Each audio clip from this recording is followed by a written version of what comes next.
right, guys, welcome to the Deposit Kingdom year retrospective / Friday night live hang. We did this last year. It was a ton of fun. You guys hear me referencing the Deposit Kingdom Discord a lot of times on shows. It is a very eventful place. I had to actually write a tutorial for it on my website this year because people always told me it's very overwhelming. And so this is a time to celebrate that, and we're gonna have a lot of guys swinging by throughout the night. And to kick things off, we do have some of our bouncers, some of our mods here, of course, Dengy Wing and Willis. How we doing tonight, guys? GM, GN. Willis looks like he's like multi-tabling like first-person shooter games right now. Yeah, well, I just have a headset mic, so that's all I got. But no, I feel like you're in a different spot than you normally are when you hop on streams. Well, I am actually basically in the same spot. It's just the room has been changed around. This room used to have like my computer set up, and then all my daughter's most of her toys and everything. Today, my wife decided that she wanted to really switch things up. Like sometimes she'll move our living room around. Like I feel like she's moved everything from wall to wall to wall, like different ways. And we've lived here for 8 months, and I don't know what I'm gonna come home to sometimes. And today I came home to all of my daughter's toys were out of this room, and there's basically just nothing except for the bookshelf with a bunch of DVDs that don't get used and my computer setup. Is that I have a feeling that that's me peering into my future, Willis. That's what I have to look forward to.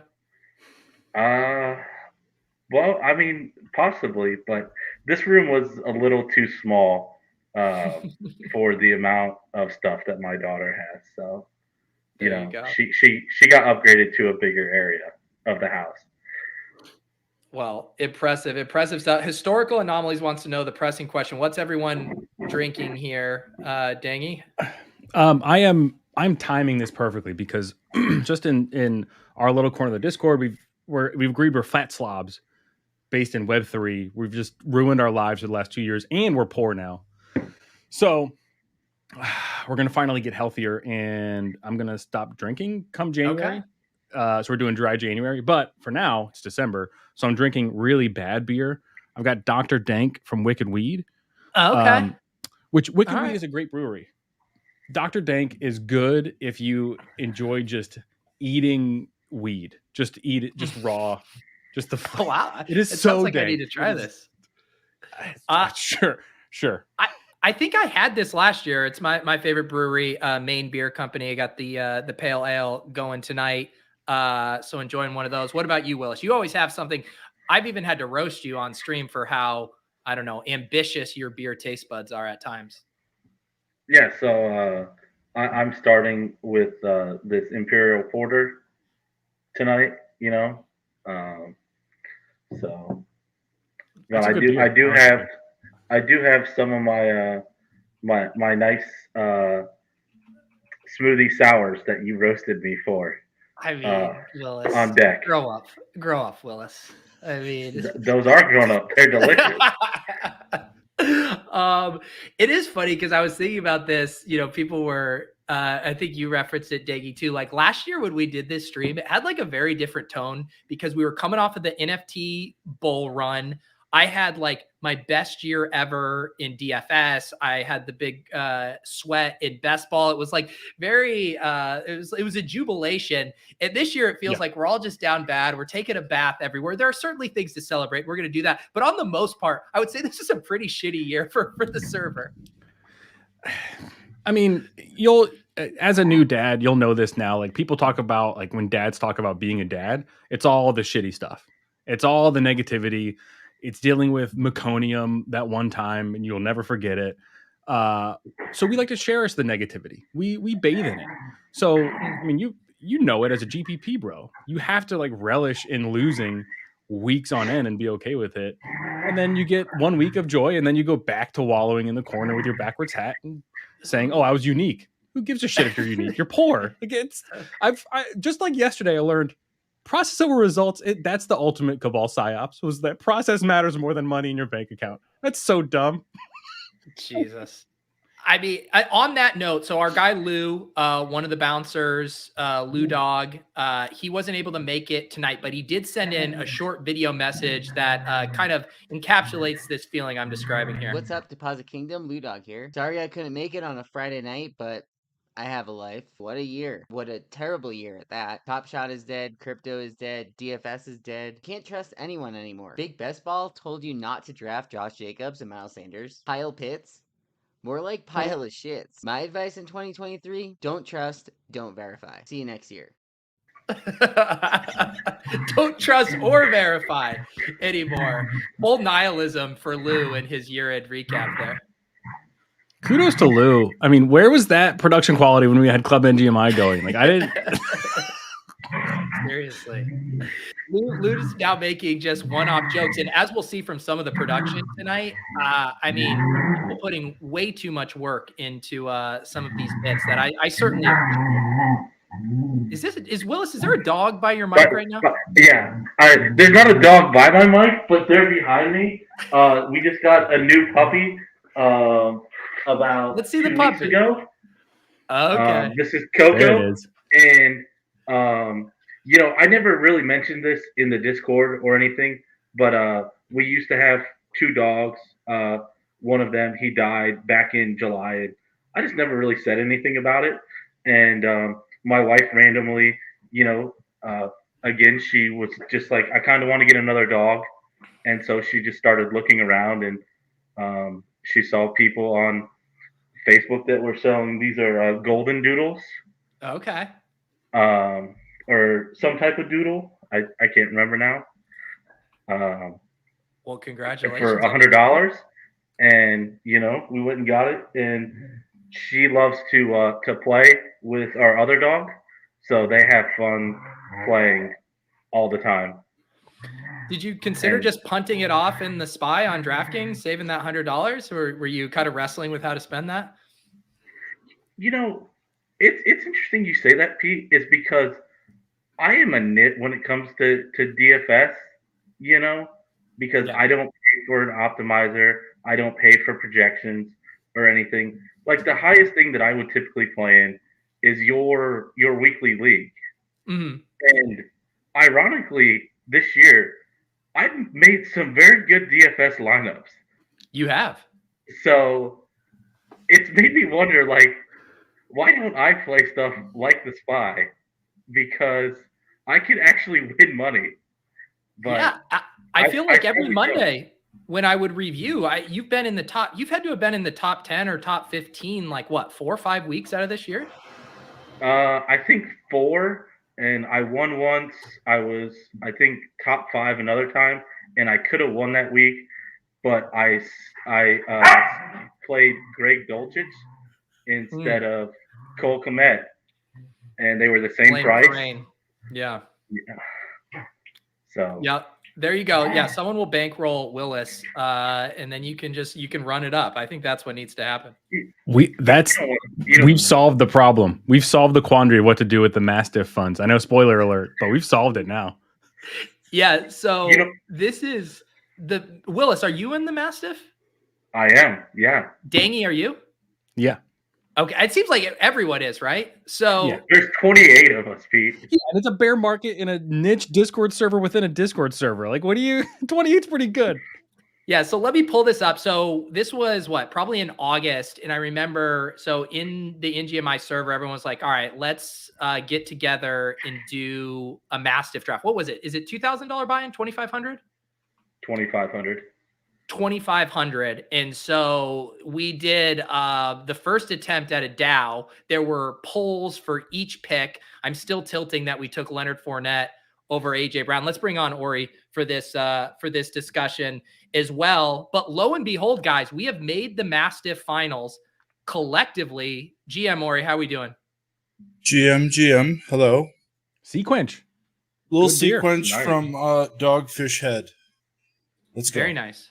Very nice. Ori, you're in the Mastiff, right? The Mastiff DAO? I am.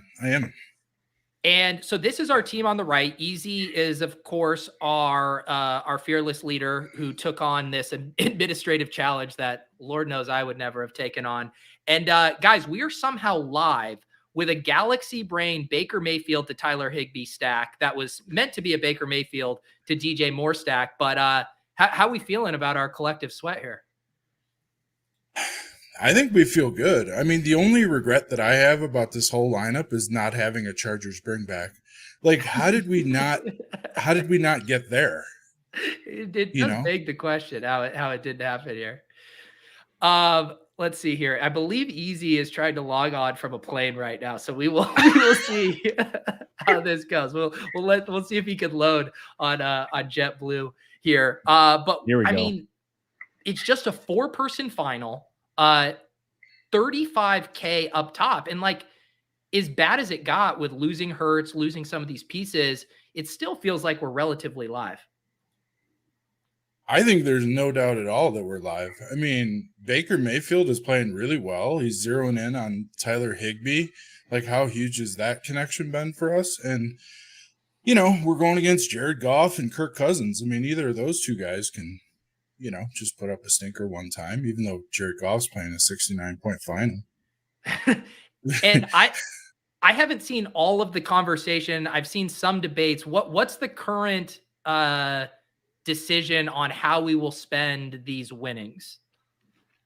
I don't think there's any current decision. We're somewhere between we're getting rugged, or some of us are getting rugged, or we're entering the 4444 milli maker thing, or Easy setting up like a dispersed payment thing where we collect their money. So we'll just kind of find out. Yeah, it sounds like a disaster. I already saw Davis wanting to get cashed out so he could buy like fucking so rare cards or something. It sounds like a total mess right here, guys. This is why DAOs don't work, I think.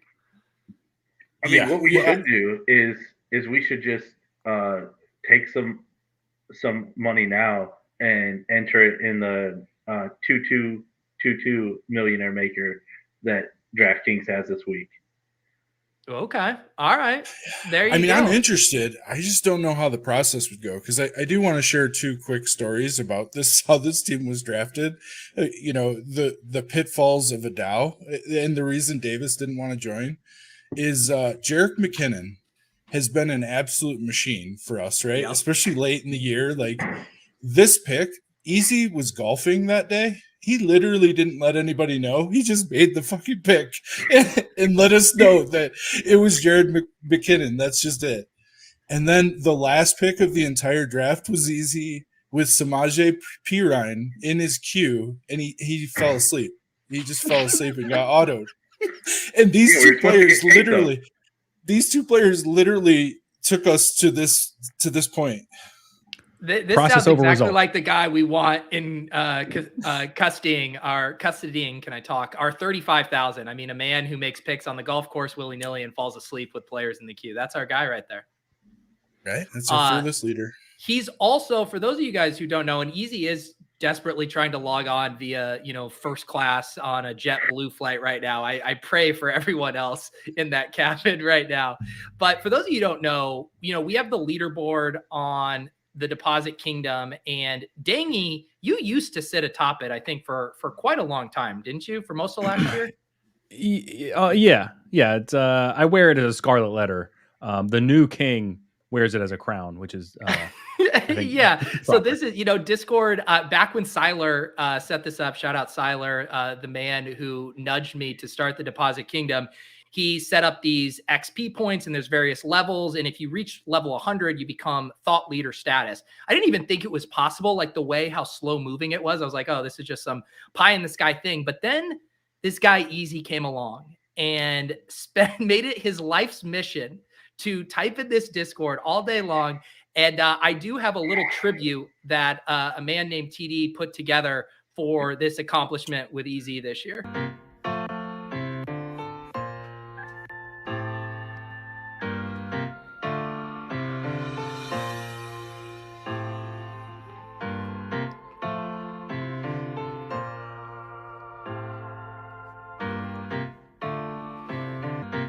189,400 messages. 189,000 moments so dear. 189,400 messages. How do you measure a year? In weekends, in flushes, in late night chats with Ori, in gambling, in defined laughter and strife. 189,400 messages. How do you measure a year in a life? Oh, that was beautiful.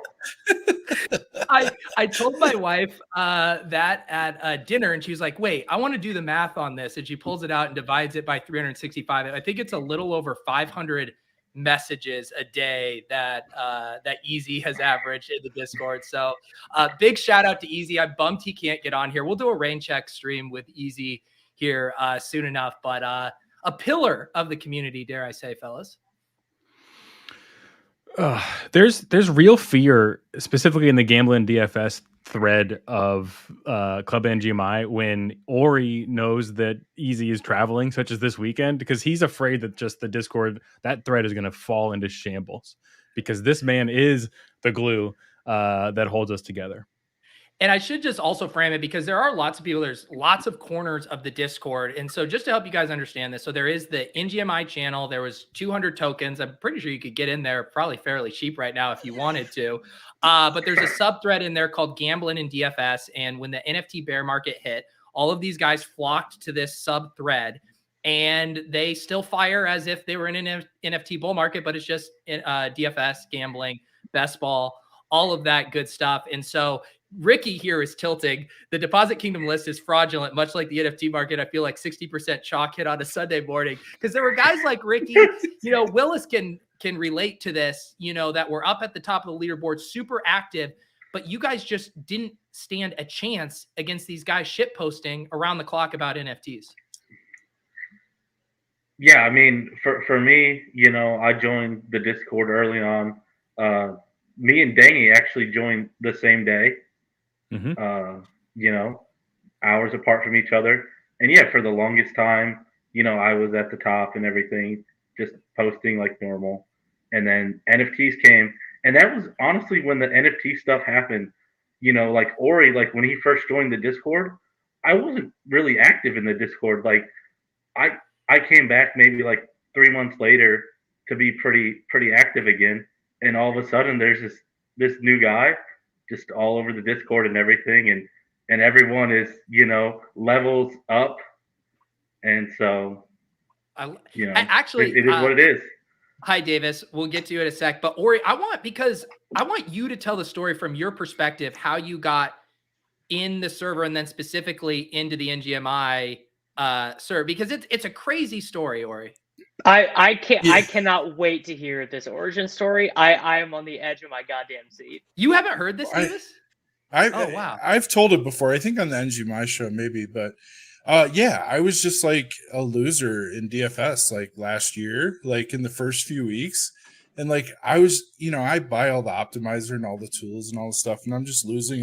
And I always watch Blender's show, Blender HD. And Blender had Brian Hooper on his podcast, because I started watching Blender's podcast, and then Brian talked about lulls, and then I was like, what is lulls? So then I started watching lulls, and I was like, okay, these guys are funny, and I like these guys, and they're cool, and they're in DFS. Maybe now I'll win. So then in lulls, they push you to we had a good year. We had a good run. I mean, we're coping. But in the lulls show, I think that's where you actually mention your Deposit Kingdom. At least you did. So somehow I joined, and then I was like looking for where people were talking. Like what, like it's like the DFS related stuff is like not too much talking, probably because everyone's losing like I fucking was. And I find this NFT channel, and I'm like, I literally cannot figure out what is going on. Like the language. I'm 43. I'm about to be 44 years old. The language is like I don't even know what these people are talking about. And I'm trying to Google. I'm like reading like Forbes.com, like what is an NFT and stuff. Like literally because I'm too scared to speak. And then someone says, and I'm finally starting to get like a couple of the words down, like understand maybe just a little bit. And then somebody's like, we're gonna put up a gate. Like a token gate. Like at this point in time, I don't even have a crypto wallet. I don't have any money. I'm working a side job at 7-Eleven besides my main like salaried office position. And they're like, we're going to charge $500 or something to like go to this. I think it was a lot more than that then actually. It was a lot. It was more than I had. It was 0.69. What was it? Wasn't it point? Yeah. Was it 0.69, Dangy? Was it a full? think I think No. point it was 0.069. 0.069. Oh It's yeah, 0.069. Yeah, so it was. And if you had a $500 man's coin, ish. you got it for free. Yeah. Correct. So it was $500 ish. But again, I don't have a crypto wallet. I have no money. I'm working at 7-Eleven. So like, and I'm like, these guys, I'm just starting to maybe figure this out and they're going to go away. So like, then that's what actually made me start talking. Cause I'm like, wait, no, what is this? What is it? And then I just started talking and people started talking to me. And then I don't know, dude, I got real sick. Then real later sick. pores will live forever. Oh, Later. Yeah. So I don't even remember. Did I try doing like, was it Lou that was doing like marble streams or something for like a spot? yeah. And I was like, man, I have to win this, I was like rooting to win, and then I lost, and then and then I found out that an unnamed sponsor decided that I simply must exist behind the gate with the boys. I think that was a unanimous decision. I don't think anyone wanted to go behind the gate without Ori. And so Ori set this message, and this is like now everyone who knows Ori, like this is even more hilarious. But at the time, this was even more funny than it is now. I mean, this is Ori. It was like, extremely good. People in the general Club NFT channel saying, "Wow, thank you, learning you got a token later, Pores." And I want to definitely say an you all-time guys moment. were on fire with your Galactic Apes mint at this time. Like you were, Yeah, people you guys were were all on the high of that. This is the dying days of like thinking back on it now. This is like the dying days of summer. This is like you've purchased your books for class, but you haven't had to go to class yet, so you're still kind of vibing a little bit, but the sense of impending doom is sort of there, and boy did the doom come. And so Davis, how did you like you would hang out in the Discord, you'd be in the ship chasing Discord a bit, but you've really found a second home in the gambling and DFS channel. So I'm in, these other many other gambling Secret chats and where the DFS cash game chats. lineups are shared. But here's the thing, dude. Rich people don't really play DFS anymore. So when it comes to like, oh, who am I going to grind out, this showdown like none of my friends really play that much anymore. Everyone likes to gamble now. And I mean, Pete, you and I have talked about this a bunch. Like we like gambling, but DFS is way more fun than gambling. And DFS really is only for the poors these days. Like rich people do not play DFS anymore. I can't confirm as someone grinding DFS and getting their ass handed to them. But there's a lot of good DFS chatter. There are lots of sharp dudes in the Discord too, playing DFS who are much more successful than you or I at it, Davis.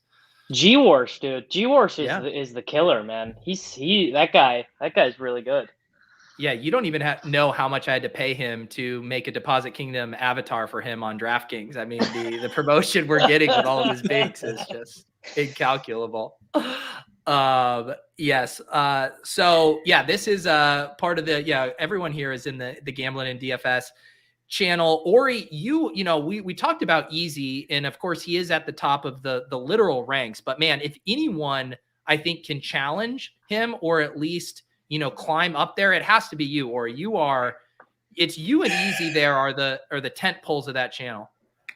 Yeah, I mean the thing is, I need Easy to push me though, right? Like it's like if there's like a 20-point line, like you're a little bit afraid. It's like Easy's taking all these vacations, like he's married, he's apparently going to weddings like 20 times a year.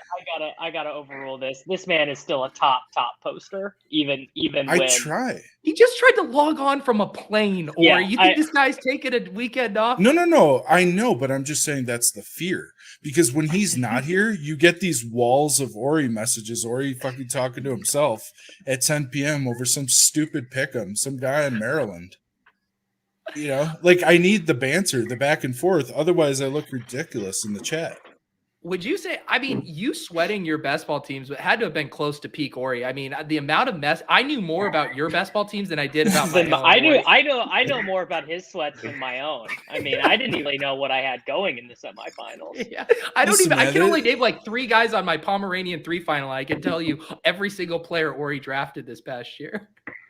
I mean, you know, you guys up on your elite high horses with your bankrolls and whatnot. Old Ori gets his money in, and he's got to watch it. Like I got to keep my eye on like what's going on here. Am I still alive? Like, hey, half this thing is about the journey, right? Like, That's I mean, right. so what? Worst wins $2 million, grats. But who gives a shit if you didn't have this last 8 months? Am I right? I mean, I think next year I'm gonna go Ori / Chess Liam, and I think I'm actually gonna sweat my teams because the alternative, like just showing, like I just showed up in week 15 and had way less teams than I thought would get through. I don't have a team at Best Ball Mania finals. Like it's not what you want. It's kind of brutal. The funniest thing I've seen in the gambling and DFS is people saying they're not going to play as much best ball next year. The biggest, right, I'm sure the biggest lie anyone has ever told themselves. Like, oh yeah, like Easy's new deal has been. I don't think anyone in the world can expect to median profit at best ball. I'm like, all right, well, come to me on May 15th and tell me how many you've entered, buddy. Danny, why don't you? We talked about a lot of gambling DFS. I mean, it doesn't need to be a full on, funeral here, but like talk about NFTs this year, Club MGMI main. I mean, is it where are we at with everything? Saddest chat room on the internet, Club MGMI main. We're the dust ball gif. We're tumbling down. Just last night, a mint went from 0.025 to like 0.5 for a moment, which is huge. 0.025 to 0.5. Sick. That's a great win. People are at our throats. Where was the drop alert? Why didn't you tell me about this mint?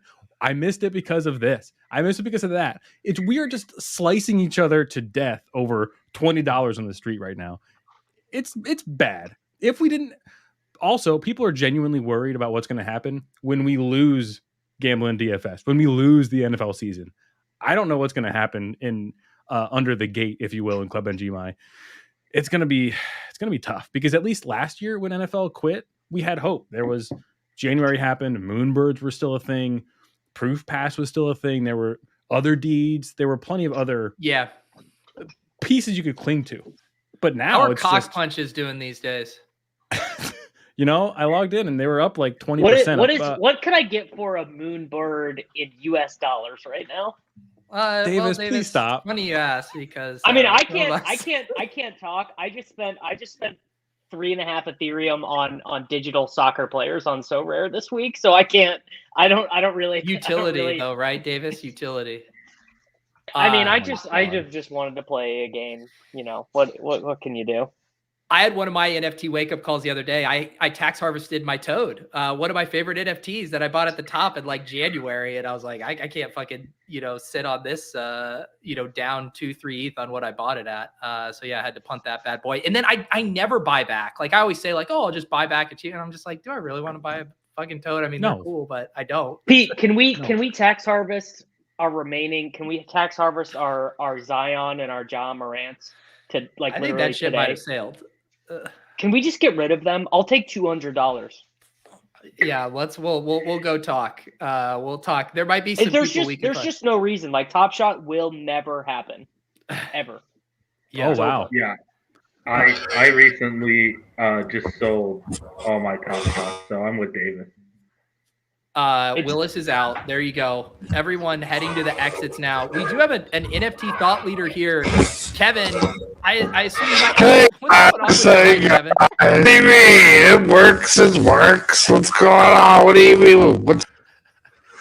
Kevin, I know you're here to combat all this FUD about NFTs, but you're gonna have to get your mic situation kind of figured. You gotta be Coming in hot, kidding Kevin. me. Are you using a vocoder like for this bit? I think just Like this has got to be. This is. I mean, it's not even a good bit. It's just a. It's just a ear painful bit. This is how I. This can't be your actual like internet and mic setup, Kevin. Yeah, I mean, Cyber wouldn't give me any money for AirPods. What's your talk on all of this? Are we just being Debbie Downers about NFTs? Should we be more excited about the state of the market, Kevin? Definitely. It's really awesome. It's good. I actually have some awards to. You do. You have some awards. Okay. Yeah. Yeah, let's hear it. first annual Kevin Awards. The only show where a guy named jerk off to themselves in the mirror. Most what? Oh, This is. gee. This, I can't even. No Kevin, more. we Pete, can't you gotta hear cut you. him off, bro. We This is. we missed I'm the getting, entire Babs punchline because of your internet there.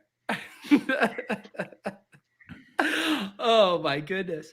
I was even- trying to realize what this was, and then I was like, "This. That's like the Saw voice." Okay, is that better? No. No. Oh man, come on. I have so many bits to do, and this isn't even working. Can I request, Kevin, that you just go back to removing whatever mic filter you thought would help with this bit and just go back to a natural filter? I gotta do my voice. How about this, Kevin? You did prepare you prepared a video. It was a beautiful song called Take My Weath Away. Would now be a good time to play that? Yeah, cut to the goddamn video.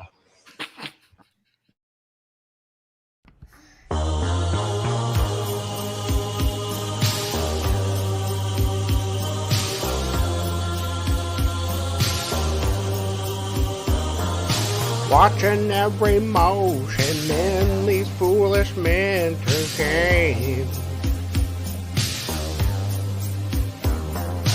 On this endless open sea, club members know no shame. Turning and returning to some alpha chat inside. Watching in slow motion as you hit confirm and say, take my wealth away.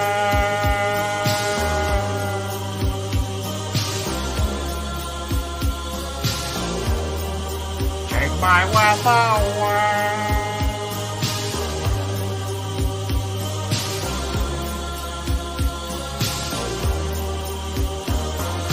Watching, I keep waiting, still anticipating drops. Never hesitating to become the second guy. Turning and returning to some secret alpha chat. Watching in slow motion as you hit confirm and change. My love, take my wealth away.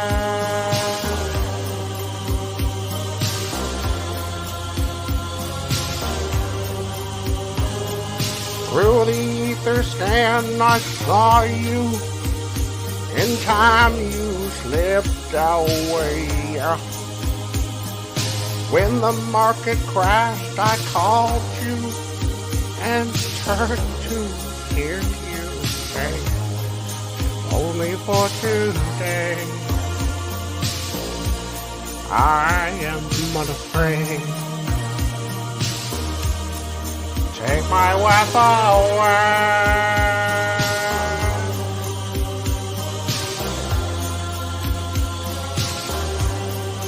Take my wealth away.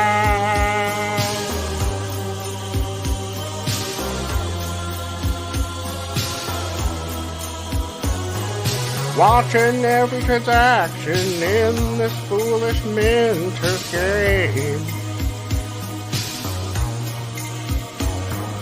Haunted by the notion someone set their JPEG aflame. Turning and returning to some alpha child inside. Watching in slow motion as you hit confirm and save. Take my breath away.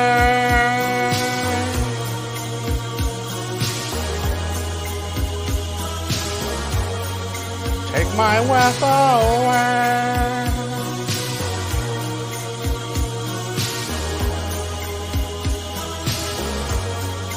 Take my wealth away.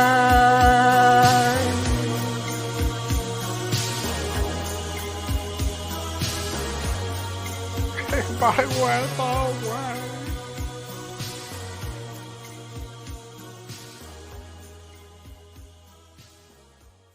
Oh my goodness. Thank you, Kevin, for that. I feel all the feels there. I Spotted. round trip the emotions. Spotted the MVP of that. FTX had some problems, but they got it solved. Or second place to Easy, saying UST seems way too big to fail. This is why there is no second best. This is why everyone should have just skipped all of this nonsense, bought the orange coin, ate their red meat, Get out of and it here, would have dude. been fine. What is this? Davis, Oh God. never forget that you one time tried to shill the Golden Pumps bags on Twitter. You had multiple tweets, Davis, tried to pump the shitty NFTs you had bought. Don't act like you didn't fall down into this mess. Calm down, Sailor. Here's the difference between me and all the NFT bros. Okay. I never held my liquidity in these shitty illiquid Ponzi's. Says Always, the guy always. that's begging me to get out of his Top Shot moments he owns. Exactly. And that's literally exactly what I'm saying. There's literally no reason to own these things. Oh man, rough year for NFTs, Dangy. Rough year. I mean, they're dead. Let's just declare them all dead. They're We literally get a new dead. crop in, and then we go back to the moon, please. I mean, there seriously is no chance in any reasonable time frame that NFTs will return in any meaningful way. Wow. Wow. Current projects, no. Newer projects, sure. I think there are actual use cases. I also don't think this is the right forum to have this debate, Davis. I mean, we we could. just had Kevin on. I mean, this really is a forum for anything. I'm honestly. just saying in the current macroeconomic climate, like I'm saying like I want to figure out like sustainable ways to like grow food at my house. Like things are to get so bad. Things are not close to getting better like worldwide. Yeah, Tigbo wants to know why no Doug's mention so far, Dangy. I see Chanko out there still building. Are we getting mini Dougs? Yeah, we're working on the exact here's the thing. Chenko is a dad now as of like 2 days ago, and he just sent us basically a white paper on what he wants the Lil Doug's collection to be. So this man is grinding with literally a newborn. So yeah, the Dougs are still building. We're still making it happen. Tried to sell mine below the floor the other day. No takers. There's a beloved Deposit Kingdom member, CryptoStorm, who said he will buy any Doug below 0.01. So that's just what he wants to do. So if you want to tax loss harvest your Dougs, 0.009 apparently. I just want to say it has been in vogue to switch your PFP in the server back to your Doug. Some of us have never left. Some of us have been Dougs through this whole storm. That's me. Yeah, I never. 3 of us over here. Yeah. It's true. So, Ori, what's your PFP right now? I can never keep track. You know, we had a minute where we played a little bit of World of Warcraft. I'm pretty sure Easy was at a wedding, and you know, I came from those streets, and he went away, and I was losing. I don't know, dude. We We'll get there. learned that Ori has fans from like Korea and stuff that give him subs on Twitch. You know, help feed Those his dudes family. are from. Those dudes are from Qatar, and they're sweet, sweet people. We also, tonight is a night to celebrate a lot of key members of the community. We do got to give Willis some credit because not only I has love Willis Zeke. been I love around Zeke. since the beginning, but Willis does such a great job. We're gonna have the Badge Bros on in a second. Willis is active in there. He's active in all the private channels. He's active in the public ones. Like Willis, if there's anyone that is just a bedrock of the entire server, it's you, man. So cheers to you, Willis. I appreciate you and everything you do in the server. Yeah, I'm just someone who basically works on a computer all day. So, I have the opportunity to just, be where there's discussions. So, I get bored sometimes. Who wants to do work? That's Who right. wants to? That's literally words to live by. Pete, can we get something figured out? 2023, we get a Take Cast channel in the Deposit Kingdom, and then I get to become a mod. Why you asked for this? How Why much, do you want to be a Davis? mod? How much? What do you want to be? Why do I want to be a mod? Well, I'm Yeah. a mod in every other thing that I'm in, so I don't just want to be one of the plebes. Like I want to be able to, like, when Ori pisses me off, to just delete his message, because I know See, that would be. That's not how you submit a mod application, Davis. I want to censor level-headed people in the Discord. That's your application? Can we I mean, you segue asked- to Willis?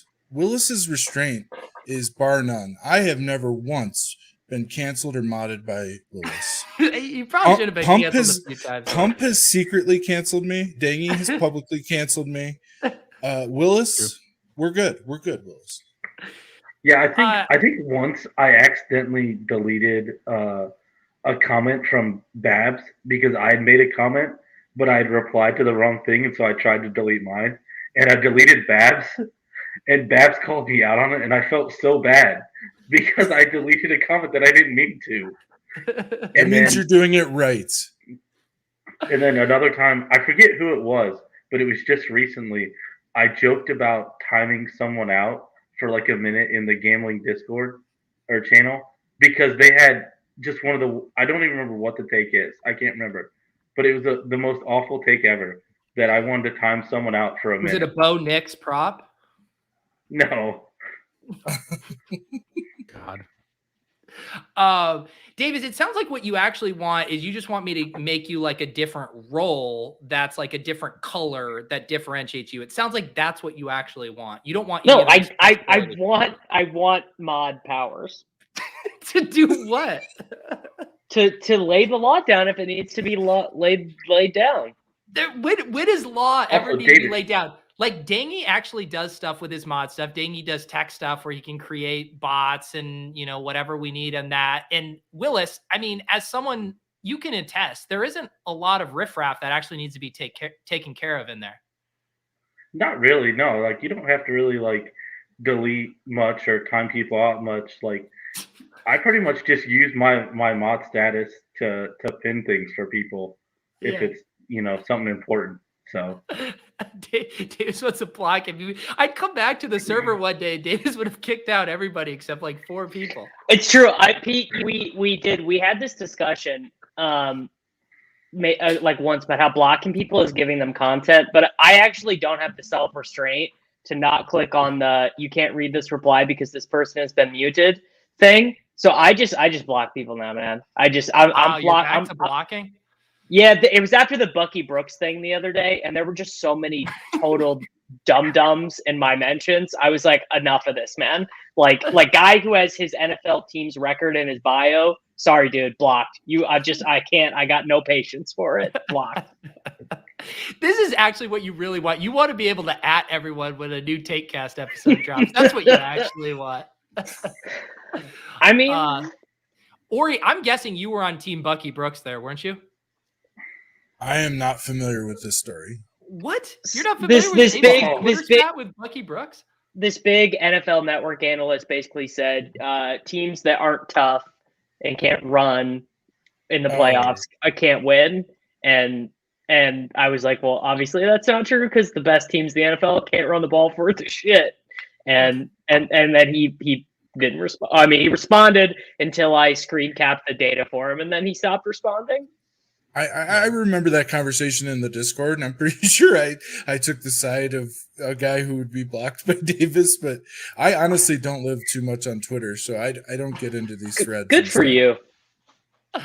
Yeah, Davis had quite the week getting into it with Bucky Brooks, Cam Hayward. Pretty good engagement week for you. Cam Jordan. Cam Jordan, sorry, not Cam Hayward. I mean, Cameron Jordan is just a misunderstanding. What can you do? Yeah. Let's see here. Ori, any other moments stand out for you from the year? Obviously a big year of best ball, DFS, hanging out. Any other memories? Yeah, I mean, it's probably not the time and place. I don't know if Jewel has been mentioned, but the DFK thing that existed for like 3 or 4 months, that was a fun ride. And though I did, round trip, all that shit, at the end of the day, I've taken a lot more money out of this economy than I put into the economy. It's just really sad that those paper gains, like I was going through my photos because iCloud is like, your storage is almost full. Would you like to pay us 99 cents for the rest of your goddamn life to keep these? And so I started looking, and I had this idea that I would like take a picture of my NFT wallet that showed like your net worth thing for like 2 weeks straight. And like you start seeing like 6 figures and stuff, dude. And it's like liquid. And it's just like, I didn't take that much money out. Like we're down real bad. Ori, that's like taking a screenshot of your potential DraftKings winnings at 1:01 p.m. Eastern time on a Sunday. he does that every week. Every week he does that. Oh man. We're But Ori, down I bad, will boys. give it to you. You have been good at ruthlessly like punting things off. You had that huge sale last year. What was that, like 1 of 1 Van Gogh shit or whatever that you Like banked? some panda. Yeah, Wana Panda. That was actually my launch. Like that was my first one. Like, That was the big I later. literally was at moment. work and like people were like fast gas, and I'm like, I don't know what fast gas. I literally left work like in a panic to go home because I live a mile from my job. And like people, it was very exciting times. And then I rolled that into the orcs because I just randomly clicked something somebody put in. I just happened to be at Discord, which I'm always in Discord, but they put up a Discord. I clicked and I was like at the last 5 spots, and a bunch of people didn't get it. I And forgot those are, about like- that. You were in the those last sold for, block, like- weren't you? Oh my Yeah. God. So those sold for 5 ETH each for 2 of those, and this is like 5K ETH. So those are the major wins, and there were some nice wins, other wins along the way, but that and then Jewel. I mean, Jewel was huge. What's the common through line here, Ori? Because you guys seamlessly transitioned from all of that stuff. Yeah, it was last year at this time. Was it Jewel to $40? Was that the call? 25? I can't remember. But you guys like the same energy and enthusiasm and passion that you guys poured into that. You just directly ported that over to best ball and then DFS. Like what's the commonality here? Is it games? Is it gambling? Is it mental illness? No, Mental illness. It's literally degeneracy and a carrot on a stick.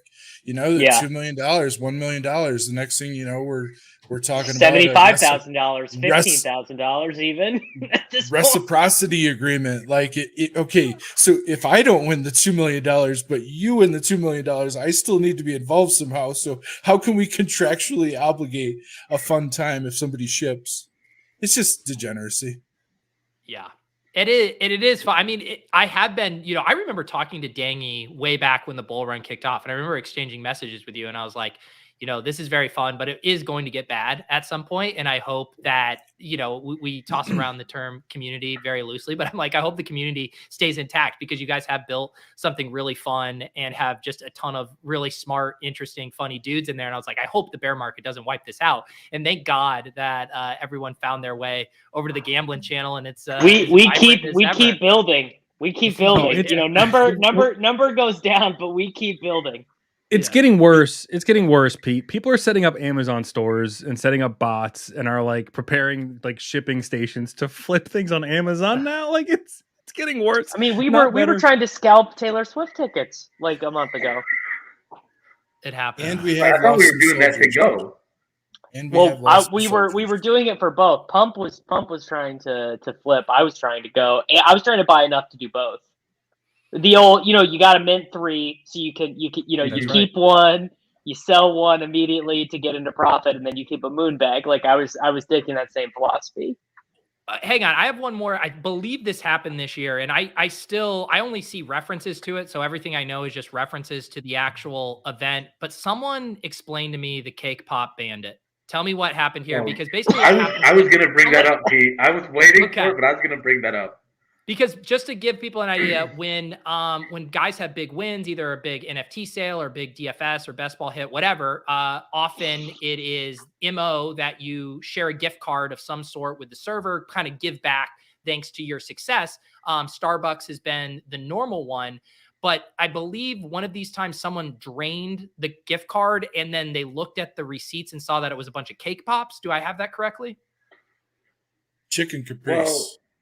Well, what happened was That comes next. That comes next. It got towards the end of the gift card, and the gift card, it seemed like it ran its course too fast.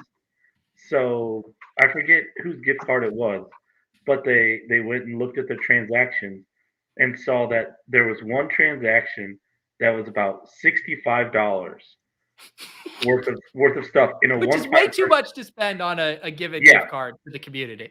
Yeah, they got like 3 cake pops, like 3 drinks, 2 chicken caprese sandwiches. No, that's incorrect. Didn't they got the drinks and the cake pops, left, came back, saw that we were talking about it, and got the sandwiches. They were flaunting. No, I thought That's they my got the sandwiches that in the morning as well, because we were all like, why the fuck is someone getting a sandwich at like 10 a.m.? Then they went back and bought more cake pops and Who sandwiches. eats a chicken caprice for breakfast? And, so And did, then- did you guys triangulate that it was in Canada? It was a Canadian? Yes. Correct. Okay. All right. I believe Well, it's Northeast whoever- Toronto. Yeah, whoever has the gift card, they can see where the purchases happened on the gift card. Andrew lives in Toronto, correct? Right? He does. I believe we've triangulated him to that location. Yes. Yeah. We believe it's either Andrew or Babs. Does Babs live in Toronto? I think Babs lives on the other side of Canada. Yeah. Yeah. Yeah. He lives. Yeah. He was But way out Andrew there. just seems way too rich to be buying like Caprice sandwiches with a Starbucks gift card. So I guess that mystery will continue to stay open. I'm sure they'll make a Dateline documentary about it at some point. But Ori, Davis, guys, I appreciate you coming on. I appreciate you guys being such vital members of the gambling in DFS community, and definitely appreciate all of you guys spending so much time in the server. Thank you, Pedro. Congrats on the new mental baby. illness. I'll never be cured. And I think as we transition, the Badge Bros are going to come on here in a sec. I think we just got to play Kevin's song here to Easy is the one we'll do here because the Take My Weath Away is just way too long. So this will be our transition here. Shout out to Club MGMI. Shout out to Gambling DFS. 2023 will be better.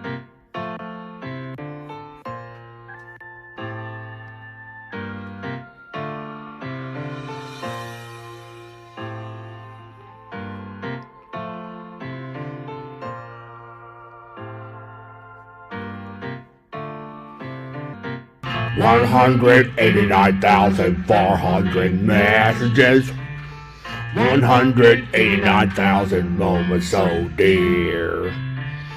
189,400 messages. How do you measure a year?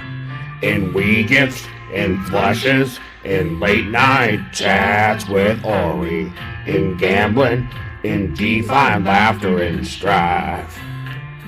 189,400 messages. How do you measure a year in a life?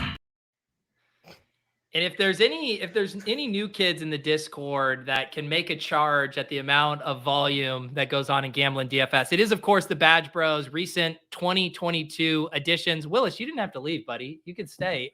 You're an honorary Badge Bro member. Feel free to come back if you want, Willis. But we do have Numi, John, Nez. Super stoked to have you guys hanging out in the Discord. I also get lost in that channel now too, as I don't really follow NBA, and we'll see you guys just blasting off before lock, and in some kind of fever dream, I'll be like, who are these players that I don't recognize? But great to have you guys on the show tonight. There we go. Thank you, Willis. I was about to say, you're Appreciate it. literally like honorary Bad Bro. Yeah. So come on now. I came back and everyone was gone, and you know, like Pete said goodbye to Ori and Davis, and I was just like, oh, he's bringing on the Bad Bros. Maybe I should leave. And then I was just like, oh, I'll stick around. And then I get back and Daggy's gone too, and I'm just like, oh, maybe I'm supposed to dip. So Trying to read hit the Leaf Get out of your head, Studio. Willis. Yeah. Numi, John, Nez, how we doing tonight? Great, Yeah, man. Actually, Hell of a I'm show you tilting. got going on. This is we're about to take a big turn. I think the subject matter is about to change drastically. John, go ahead, sir. That's the beauty of the Deposit Kingdom. We got range. We head in all kinds of directions. I have zero agenda or hopes or goals for this show other than to hang out and showcase all of the people I love talking to throughout the day who spend an inordinate amount of their time pecking away in the Deposit Kingdom. It Discord. You guys are a translates. big part I of will that. say that humor translates, even if you're not a sicko in the NFT streets. I was laughing my ass off in here, and I'm like Bria's like, what? Like trying to come in. My wife, like, what are you laughing? I'm like, I literally, like, you would not find this funny in this. Yeah. Slightest. I was killing myself laughing. Nikki's like, what are you watching? I'm like, I'm watching a niche show that only like 200 people on the planet would understand what's funny about it right now. Yeah. Like we could have, I guess, like when I think about it, we could have just done this as a hang in the Discord and done like video calls or whatever. But you know what? Fuck it. We're celebrating it out there. And anyone who watches this who wants a fun place to come hang out, I think that's what I do love about it. It doesn't matter if you're into NFTs, DFS, best ball, baseball, whatever sport you're into, whatever gambling thing you have going on, there is probably a channel for you in the Deposit Kingdom. And I've told you guys before too how, you know, this year as I get my ass handed to me on DraftKings, I wish that I'd been blasting off more on Underdog and devoting more time doing content, because it is just so much more fun. And you guys have really taken that to heart. And I'm still amazed that you guys are able to stay on top of all of the sports. I don't really know how you guys do it all. It's new. It's Degeneracy. It's Numi, really. He's the NBA like freak. Like I give up. Like he'll send me some projections like sometimes, and then I'm like, all right, like let me sort draft like just for the hell of it. But like he's like the NBA guy. I can't stay on top of that shit. Whenever there's like too many injuries going on, I get completely lost. Like catch me on like the 12 game slates where I can just draft a bunch of superstars and at least I can name the players that are going to be on the court. But baseball is where it's really going to get sick. So I'm going to try to convert some people who have never played daily baseball. I'm trying to get some converts this year because that's God's game. That's where it's at. Yeah, and again, I know you guys we've mentioned it before, but if you guys are playing any of the contests on an Underdog, I just highly recommend hopping in the Discord. The amount of actual resources and tools that are being spun up from just guys in their Google Sheets and their Excel stuff. I mean, I've been using Baseballs. It's spelled like the Spanish version of baseball, but he created a sheet for the playoff contest that's just the most comprehensive, robust resource you would need to attack any of those. And it's just like pinned in our Best Ball channel. And then also Chad, of course, in the Badge Bros, getting the combinatorial ownership up for these various battle royales. Like the amount of stuff in there is honestly absurd to help you attack those slates.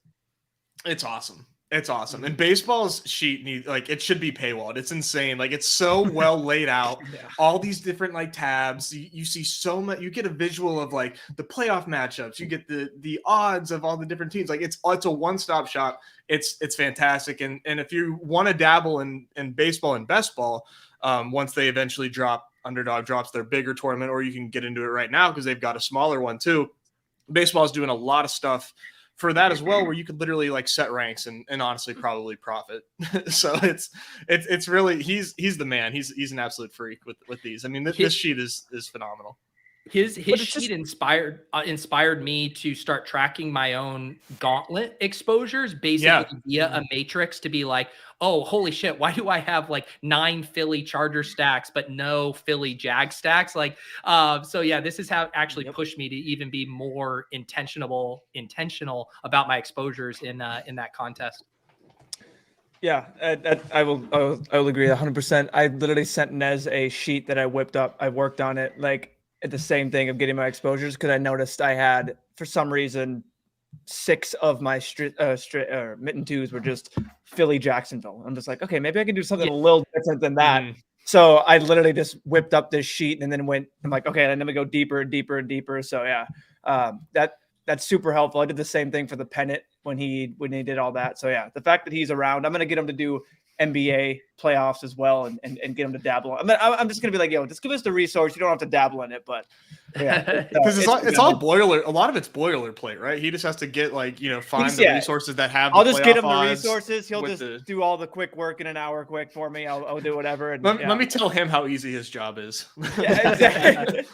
But that's the beauty of community, right? Like just the fact that like we find all these people. Like I didn't know Numi, I didn't know Nez. Like we were just all grinding the baseball streets together, and then organically find each other, and then we have a home to chat, and then you lump in all these other sickos that have the same niche interest, and it just layers on layers of fun, basically, right? Like it's incredible, like the amount of value that's just come out of just connecting with one another, right? Yeah, it's for cool. Sure.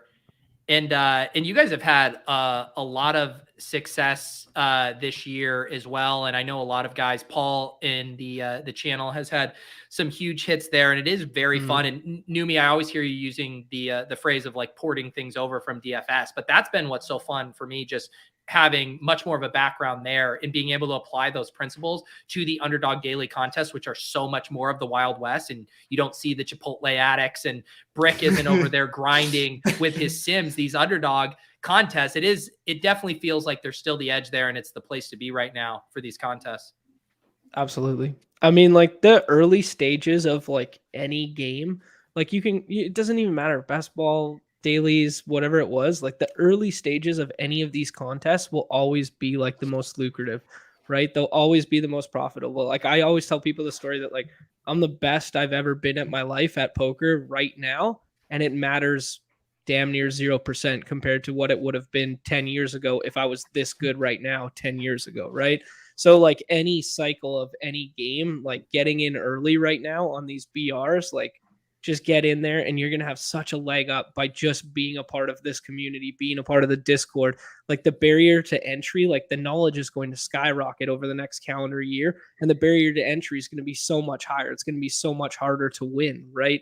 So like get in now, start learning together now, and grow together like infinitely, right? Yeah, and what I don't know if I'm sick enough to come over into the baseball streets, but like the same principles, we'll get you, Pete. I mean, you became a hoops guy, John, so I guess anything's true. Right? It's true. For better or worse. What's crazy about just that point is like we've already seen the game change so much in the fact that we just about middle of August, we didn't have ADP in the dailies. Like even last year, I think in the NFL there was no ADPs and dailies. I think it was just projections, There was none of that ADP number. It was just the same thing over and over to pick from, and that's what you got previously. And then all of a sudden the ADP started shifting, and that would start, and that just it changed the entire game. So when John said like the barrier to entry change, like the game has already changed massively. Like it may not seem like a big thing, but the fact that there's ADP and now a market is changing these dailies versus just static ranks versus the whole contest opening. So it's a pretty big deal. So just that little change already.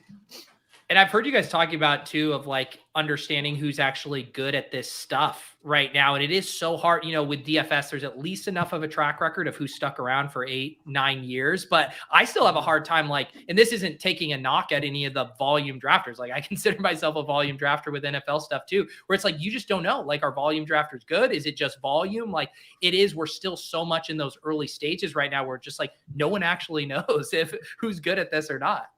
Fully. Yeah, that's like you can tell that like there's definitely some standouts, but like I have no idea even if I'm that good. Like, you know what I mean? Like it's going to take years on years of samples. Like I crushed MLB last year. I'm not even sure I'll be good at MLB this year, right? Like I love talking about it. I love the game. I love sharing the knowledge that I have right now with everybody else. But like, I don't know if I'd be good at MLB, how these contests evolve in 2 years, 3 years, right? Like it's a fun game, right? Yeah, it is. It is very fun. And, the thing I keep coming back to, and, I was talking about this on my stream the other day, and I heard you guys talking about it a little bit in the Bad Bros Discord. And I know it's one of your mottos too, of like the scroll down thing. And that ultimately, I think in these underdog contests is really the prevailing theme almost across every single one. Maybe not quite as much these playoff ones, but even there, still the truth of like, they present to us all the best plays on a silver platter, the top 36 plays of these battle royales. And yet, if you're willing to be uncomfortable, if you're willing to scroll down a little bit more, you can just increase your first place win equity just by magnitudes. I wish some of these people in the playoff contest would scroll down because they keep sniping my shit, and I need people to stay in their lane. And I know that's a little ironic coming from your boy, but it does hold true because like you said, Numi said, like, you check our exposures, and everybody that's like watches your streams and our streams, we probably all have the Chargers mixed with like every other like NFC team. But like, on the flip side, like how many of us are mixing it? And maybe it's just a matter of like who has a better chance of getting to the Super Bowl, but not as many of us are scrolling down for like Tampa Bay, who was like damn near a lock to get in the playoffs. And like, there's just some points in round one. So it's, scrolling down definitely in certain contests is beneficial. And that's where like ADP kind of is a gift and a curse, because it's nice. So that way everybody should have access to ADP to know like, that information, like that should be available, which is good. But then it presents like that edge, like you said, where like, okay, now we get to scroll down and see who we can take. And I think the next step forward, I don't know that they will do this, is like actually getting like a percentage drafted would be beneficial. An ownership. So that way that way it kind of like cuts through a little bit more. That way we know, okay, this guy's a 34 ADP in the battle royales. Well, does that actually equate to like 75% drafted or like 50% drafted or 40? Right. So but that's what we got Chad for in the meantime. So we'll find the edge there. But I know I've been thinking about it too, and I'm sure, John, I know the way your brain thinks about this stuff, and you're always thinking about like, what's this game going to look like in 2 years, 5 years, like when more smart people and more tools come in. But I was thinking about that too, of like, what would even like an optimizer look for battle royale? Like in my head, I've been trying to think like, how would I even set up like, okay, first let's jam in the most projected points for a quarterback, whatever. And then actually assign various like point dollars based on ADP, and then seeing what was within realm, and then starting to spit out possible lineups within ADP, and then seeing how much you're willing to sacrifice. Like that was where my brain was starting to go. If you could actually build tools to know, like, these are the general exposures I would like to get across the battle royale slate. I think that's definitely the first like third party tool that will come around. And I think it's definitely the sharpest. I think the other one would be projected ownership based on ADP, and that just being like a progressively changing algorithm. I've actually asked Leone nicely a couple times to help me and aid in that. So if Leone happens to be watching right now, but maybe in the off season, something like that, we can try and engineer something like that for the following football year. That's kind of like my goal with that. But I don't know. I think that's probably the sharpest way to attack it right now, Pete. I don't know what that will look like in the future, because even the way with DFS optimizers, like right now, there's so many of them, and like even if you have an optimizer, like it's not like a lock. It's for table any... stakes. Yeah. It's table stakes. Yeah, exactly. Right. Like it's like that's barrier to entry. That's level 1. That doesn't even like get you a huge edge on the field now, because it's the way in which you use those tools, right? So it's kind of cool to see what the evolution of this game is. I hope this game kind of steers clear of botting and automation and stuff of that magnitude. I'm not a huge fan of like auto draft in general, like just as like an overarching thing. I do like the human element associated with it. Like something that like Spag said was like the fact that you can do this while you're taking a shit and like maybe be profitable is like one of the coolest things about the game. And I tend to agree, because I really like this as like a recreational style game that sickos can get super deep in the weeds about, but it still can be like if I'm just trying to build a DFS lineup on the toilet, like I'm never going to win. Right. Like, so I hope the game still stays that way. That's all I And I feel like we're all similar, and probably the people that are in the Bad Boys channel, to where like, yeah, I'm drafting 100% of these on my phone or on stream. And yet when I had a second today, I made my little gauntlet spreadsheet to kind of like track my exposure and be like, all right, push myself to a couple of these other things. And that's where I think it's ultimately you want to be in that sweet spot. You care enough to be thoughtful about how you're doing this, but you're not just a robot leaning on this to like grind out some kind of edge or whatever. We're all phone shitter bros at heart, right? Like that's what we are. Yeah. That's what we are. That's it's like that's what we all want. You know what? I wanted to bring this up because I've seen a lot of this with the best, the playoff contest format. You know, Crutchers, Crutches talking about the naked Purdy snipers, and I don't know if I'm just a sicko about this. I honestly, I promise I'm not bullshitting. I don't like when I'm just drafting by myself. Maybe if I'm on stream, I'll play it up, but I don't get tilted in these drafts because I always see it as like a challenge of how can I still build a logical team. And I just want to pull one up that I did. Let's go. Earlier today, where I should have been mega tilted here. And I said going into this draft, I was going to start reaching way ahead of ADP to set up a San Francisco Chargers team. So I go McCaffrey, Debo, Eckler, Ayuk, Keenan, boom. Crazy Chet, Badge Bro, what the fuck are you doing? Yeah, takes an unstacked, he's a good player too. Brock Purdy, and then does an unstacked Justin Herbert, like blows up my 2 Super Bowl. And I gain my composure here, right? I grab Mike Williams and I say, how can I still build 2 Super Bowl lineups here based on the team I've already built? And so I'm going to go with 2 undervalued teams. I'm going to do a 2 stack of Jacksonville so I can get Jacksonville versus San Francisco live. And I'm going to do 2 Aaron Rodgers, AJ Dillon so I can get a Chargers and Packers Super Bowl. And this is like the worst case scenario. The guy's sniping. That's a great pivot though. Yeah. But I'm what? And like anyone can do this. You could do it with Daniel Jones and Darius Slayton or whatever the fuck you wanted. But like you can still build logical lineups even when the Brock Purdy sniper comes out of the woodwork to try to demolish your team. That's crazy to see him do it though, because you might just low-key be like the Levitan of this site where like guys want to play you, and like he literally just looked at your start and was just like fuck Pete, and just like, what other explanation is there? It wasn't just the Brock Purdy snipe, it was the double. He literally double tapped it. Like it wasn't just.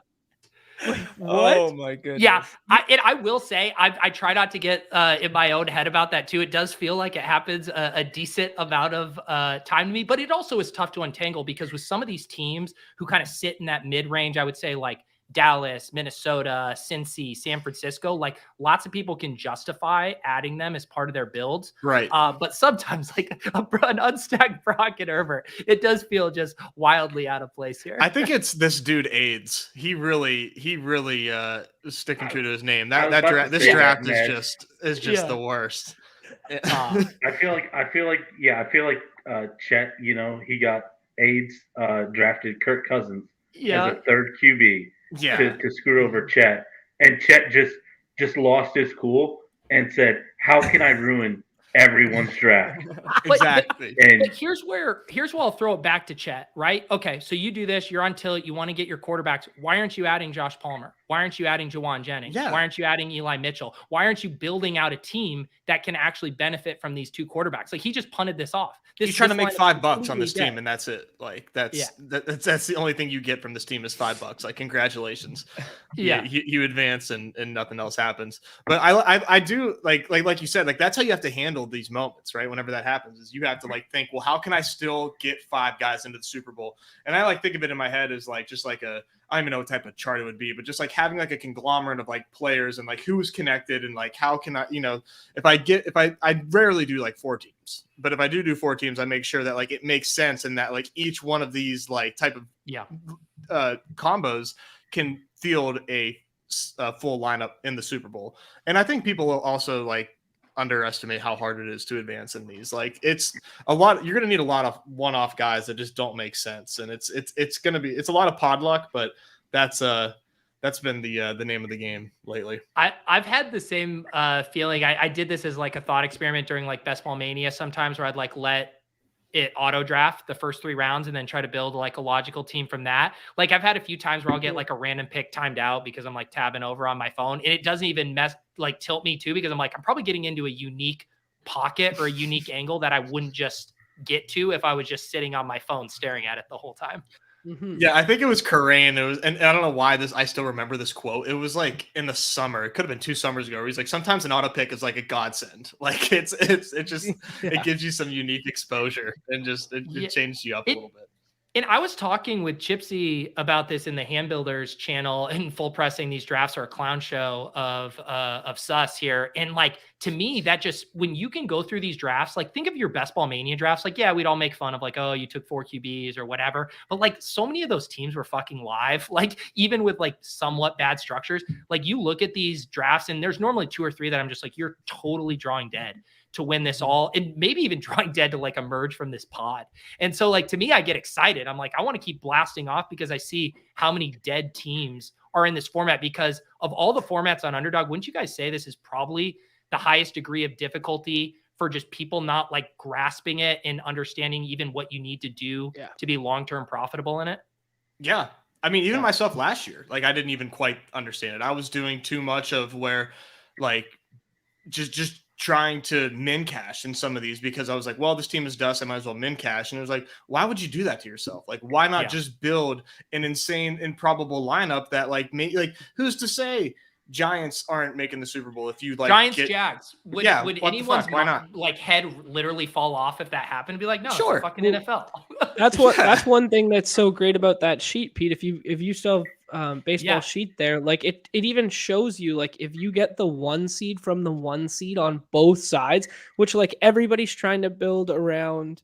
Like that. Like everybody's trying to build around the same like, oh, Buffalo, Philly, like this sort of thing. Like according to Pinnacle, that only happens 10% of the time. And you're going to try and build 150 teams jamming that same combination.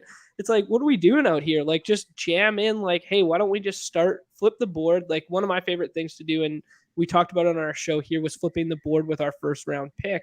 And like Nez brought up Jamar Chase 101, right? Like nobody's going to fault you to be like, Jamar Chase was the highest scoring player in the playoffs. Like, yeah, that's totally range of outcomes, right? But everybody's locked into ADP. Like flip that and just, hey, I'm going to take a 4% discount on Bengals making the Super Bowl, but I'm going to build out a totally unique Jamar Chase team from the 101 because he always falls at the other side of the board. And now I can get a stack of Cincinnati that is way more measurable than from the other side of the board, basically. And just like little shit like that, where it's like, it doesn't even register with the guy who's just logging on for the first time to build one of these teams and just clicking the button. Right. Yeah. We have a lot to have unfold this week. Like this is a pretty big week. I know next week, like the Jags Titans game, like that's big. But I feel pretty confident in the Jags in that game. But like this Bengals Bills game is gonna like open the floodgates for the gauntlet, because if the Bills win that game, then like Chiefs are getting steamed, and if the Bills lose that game, then the Bills are getting steamed, and they already are kind of being taken in this like weird ambiguous in fashion. So if you do draft these teams, like you have to decide, like, do you want to be risky and not like back up? Like, are you assuming, like, if you take Josh Allen, are you going to assume that they beat the Bills and then, okay, now you got to take a second QB? So in that way, I really like starting out Jalen Hurts 101, because you know right away, like, okay, like they're getting the bye. So you can draft in a way that protects your EV. And so you know damn well you need that backup quarterback. Where if you go Josh or Mahomes, there's some risk baked in there, and because you don't really want to take a backup QB if you don't have to. So I've seen it as a gift. Like I'm enjoying right now. I have not drafted a second quarterback on a single Mahomes or Allen team. Like you're getting a gift right now of a window that, as Nez just said, is going to slam shut on Monday night. And you're able to build some teams that or maybe 40% of the gauntlet drafters are not going to be able to access once that information is in. So I laugh every single time I see another guy add a quarterback to Josh Allen, add another quarterback to Patrick Mahomes. I truly don't get it. It doesn't make sense. Like logically, that's just the way to play it. Like like why else are you drafting this before it's solidified? Like, like there's an edge there. Yeah, you can have it if you want it. I was listening to. Go ahead. No, I got a question for you, Pete. How do you feel about, because Numi brought it up there where he's drafted multiple like Philly plus Bengals or whatever the combination was, something like that you said earlier, Numi. Where what do you feel about duping yourself in these contests because you can still push multiple teams through? So I love this thought. Paul brought this up in my comment section. Of course he did. Monday. Of course he did. Of course it was fucking Paul that brought it up. Like, yeah, he had a really good point. He's always ahead of the curve. And so here's the thing. It made me feel good temporarily because I was like, oh, that's a good point. Pod luck, all of that stuff. It'd be nice to have it.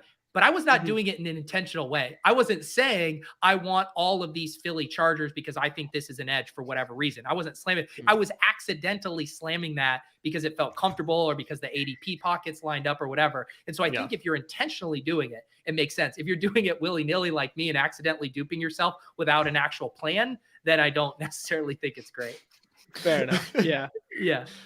What was I want gonna to push say? back Oh. on Yeah, go ahead, on Willis. Nez because he mentioned, Hurts and everything and the Eagles. Like this week is huge for them because they should beat the Saints, with Minshew and everything.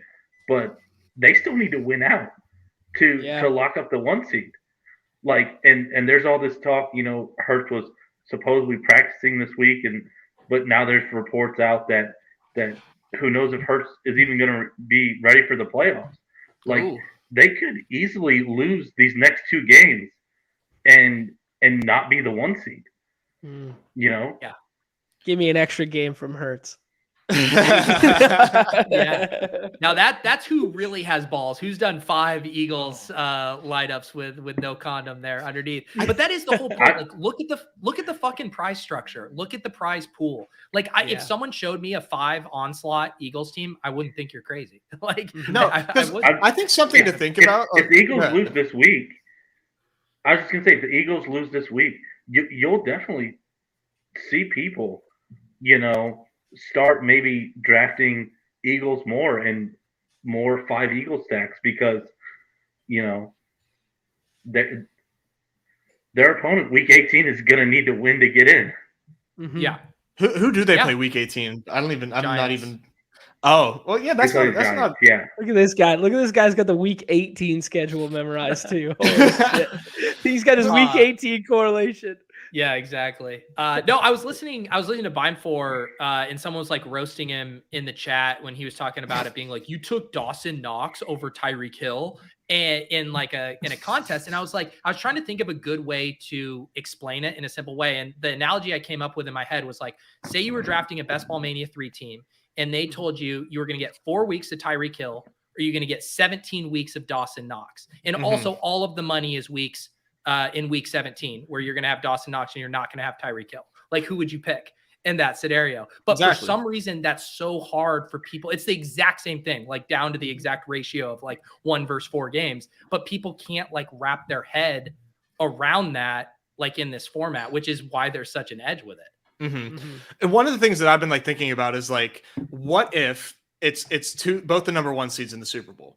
Like, what does that winning lineup in the gauntlet look like? Like, there's no way that has both teams like filling out the entire starting lineup because those 2 teams don't accumulate any points in the first round. So in that 10% unlikely scenario where that does happen, like, what does the winning lineup look like? Does it have, it probably has 4, but like, how do you get 4 people there? Is it 4 on the same, is it 4 Eagles? Is it 4 Bills? Is it like 2 Eagles, 2 Bills, and then a smattering of other players? So, I mean, it's not anything that I've actually been like drafting towards because it feels really gross to do. But like, if that does happen, like, how do you build a team that has that? And that's been kind of a tough challenge for me.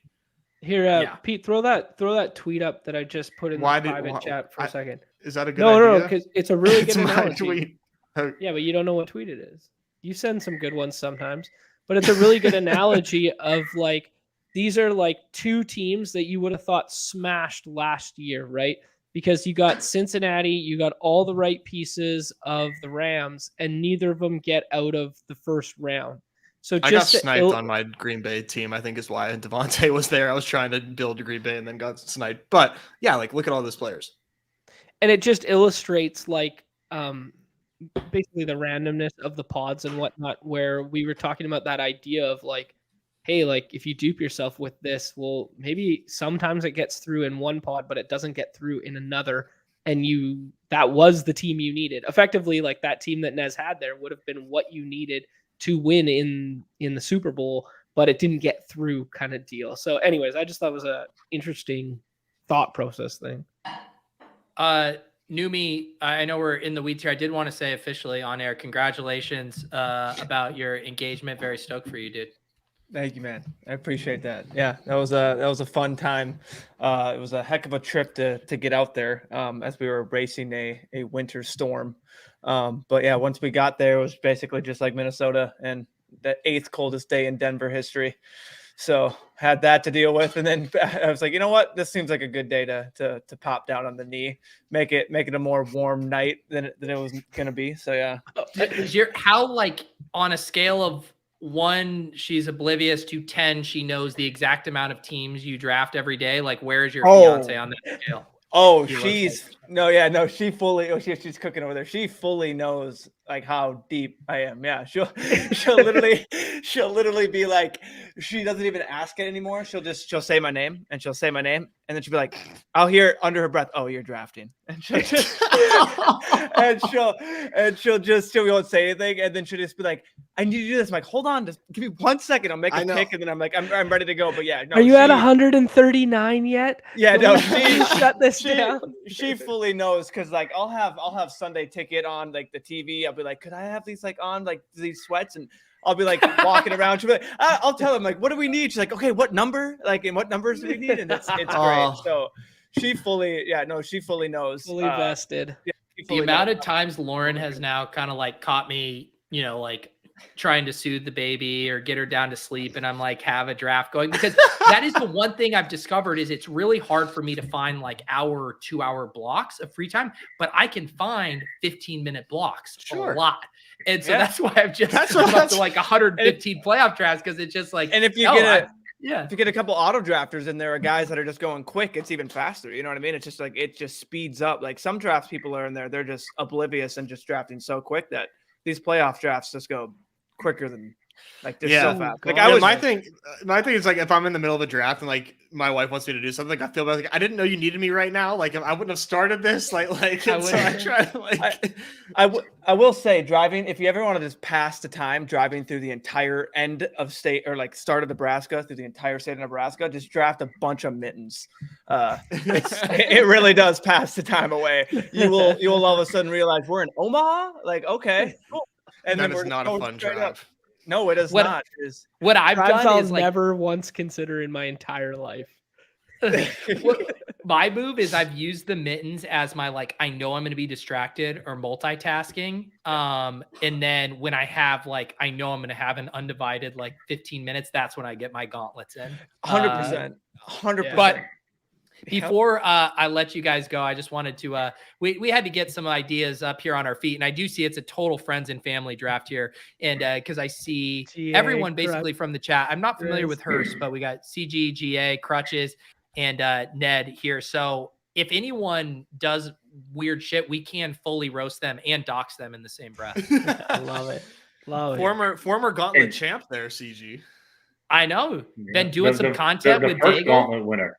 Yeah, over on 4for4, sharing his secrets, all that good stuff. It's another good reminder. He was talking about his team that won the gauntlet. It was a Tampa Bay stack the year they won the Super Bowl against the Chiefs, and it was Gronk was the one-off differentiator that a lot of the Tampa Bay teams that advance didn't have, which is another good reminder too when you're down there, clicking your, whoever that feels like the comfy last click. Maybe what do we say? Scroll down a bit further. Scroll down. Scroll the F down, baby. Scroll the F down. Put it on the all right. T-shirts. What are we doing here? Are we doing CMC? Flip the board. Flip it. Oh, actually, I'm Nez will sell you up on CMC being the spot. I like CMC. I think that I like CMC and Hurts a lot. It just feels better starting out with an NFC build and then building around either Jags, Ravens, Chargers. If you, like the NFC sleeper teams are not fun to build around. They suck. It's not fun at all. It's the worst. Yeah. But there's also just so much up in the air right now But then like the only one that would be fun to build around, in my opinion, is Seattle, just because like so pass happy and so concentrated, but like so much up in the air right now. Can you imagine if you just get Carolina in there and it's like, oh yeah, what are we gonna do? Like, we're gonna draft like Darnold plus Foreman. Like, that was my question for you guys, and I've thought through this of like when I want to get super funky, right? And I'm like, oh, onslaught the Packers with my last 4 picks. How much are those guys going to get steamed if they even make the playoffs, right? And I'm like, am I even gaining that much? Like, I'm probably gaining like a round and a half of ADP, but is it that significant to take on the risk of them not making the playoffs? It could be. It could be significant because to think about if they do make the playoffs, they're probably going to look good doing so, right? Like if they beat the Vikings, like people are probably going to get pretty pumped. Like they're going to okay, like there's some life to this Packers team. And the way in which they would beat the Vikings this week is like Vikings are pass funnel, right? So like they would put up numbers to beat the Vikings this week. And they've got pieces you would want to draft. Mm-hmm. So this is where it gets tough because like Higgins looks good and like Diggs. I think Diggs. Normally, I would take an AFC stud here and not even pigeonhole us into Buffalo stuff. But what do you think, John? Did you have a thought, Numi? I'd scroll down and like take like Debo and like start building out the NFC and just stuff build if you went this. But that's why like CMC's like weird, but like go Diggs. So the only reason, John, that I would consider the detour unless we were setting something up is because I think we will still the phrase I was using on Monday is like have squatter rights on San Francisco. Like if we grab Debo here, I think Kittle still makes it back to us in regular rooms where people aren't being fucking spiteful. Yeah, and considering we have so many familiar faces here, we got to worry about the stream equity of us tilting. But I do think that you can trust like a sharp room to leave the Niners alone, especially if we go Debo here. But so like I'm complete. Oh, go ahead. No, go. Just no. I think Debo is definitely the pick now. Mm-hmm. What do you guys think? Yeah. Mm-hmm. But I think that's the benefit of these rooms, and like Herzig said it a bunch too, where it's like, if you get these sharp rooms, it actually works to your benefit in this contest because it's the way that people stay in their lane, right? Yeah. That's why I was honestly gonna. I wanted to do a big dog today, and or a big mitten. I mean, and I was gonna like put in the channel like, yo, let's get a full just friends and family draft. Not only would that be like, it would be helpful. You would get people hopefully staying in their lane. It would be the best draft rather than hopping in one and getting a random guy throwing in 250. I'll come in and ruin your mitten. I'll come in there. I know. I'll come in there, take a couple tight ends in front of you. Yeah. You'll be crazy Chet and take the Brock Purdy. You'll be like, oh, he's building that out. He just goes, I got 250 to burn. Yeah. So like Hurst here from the one hole too. Like these are the one. I think everyone else who I also know, I understand what they're setting up right now. I don't know what a Josh Allen, T. Higgins, Dalvin Cook team is doing necessarily. Although I guess with so many late Buffalo options, like it's not they do go pretty late to punt. Yeah. Like it's especially if he's got us to worry about for the like as of now, and I don't know. But he knows we're probably not taking Diggs, so yeah, it's not bad. What do you guys think about the last round or second to last round Cole Beasley pick right now? Love it. I'd rather take Khalil Shakir just because he's sexier, but I get it. I think right now, like I got clowned whenever I was accidentally sniping Pete, but like T.Y. Hilton's getting a little bit of steam. I mean, he's after he worked over Noah Brown. Prime time. Yeah, he worked over Noah Brown last week. Or I mean, you don't bring T.Y. Hilton on the team if there's like not a need for him. That's all I'm saying. Yeah. I when know it Terrell seems Owens. Right? Nuts. Yeah, Kittle or Gabe Davis is. I might go Gabe Davis first, just because you have the Allen behind you, and you don't know what they're setting up. So I would take Gabe Davis here, and then just hope Kittle comes back. I'm with. I would rather get Kittle first because we're gonna have to get a different AFC team then. I think we roll the dice here. Hurst might spite Kittle pick us. It would be bad for his team, but I do. Yeah. Yep. That was a spite pick. Yeah. Well, it's Ayuk. Then it's Ayuk. Then it's Ayuk. Yeah. But now that sets us up.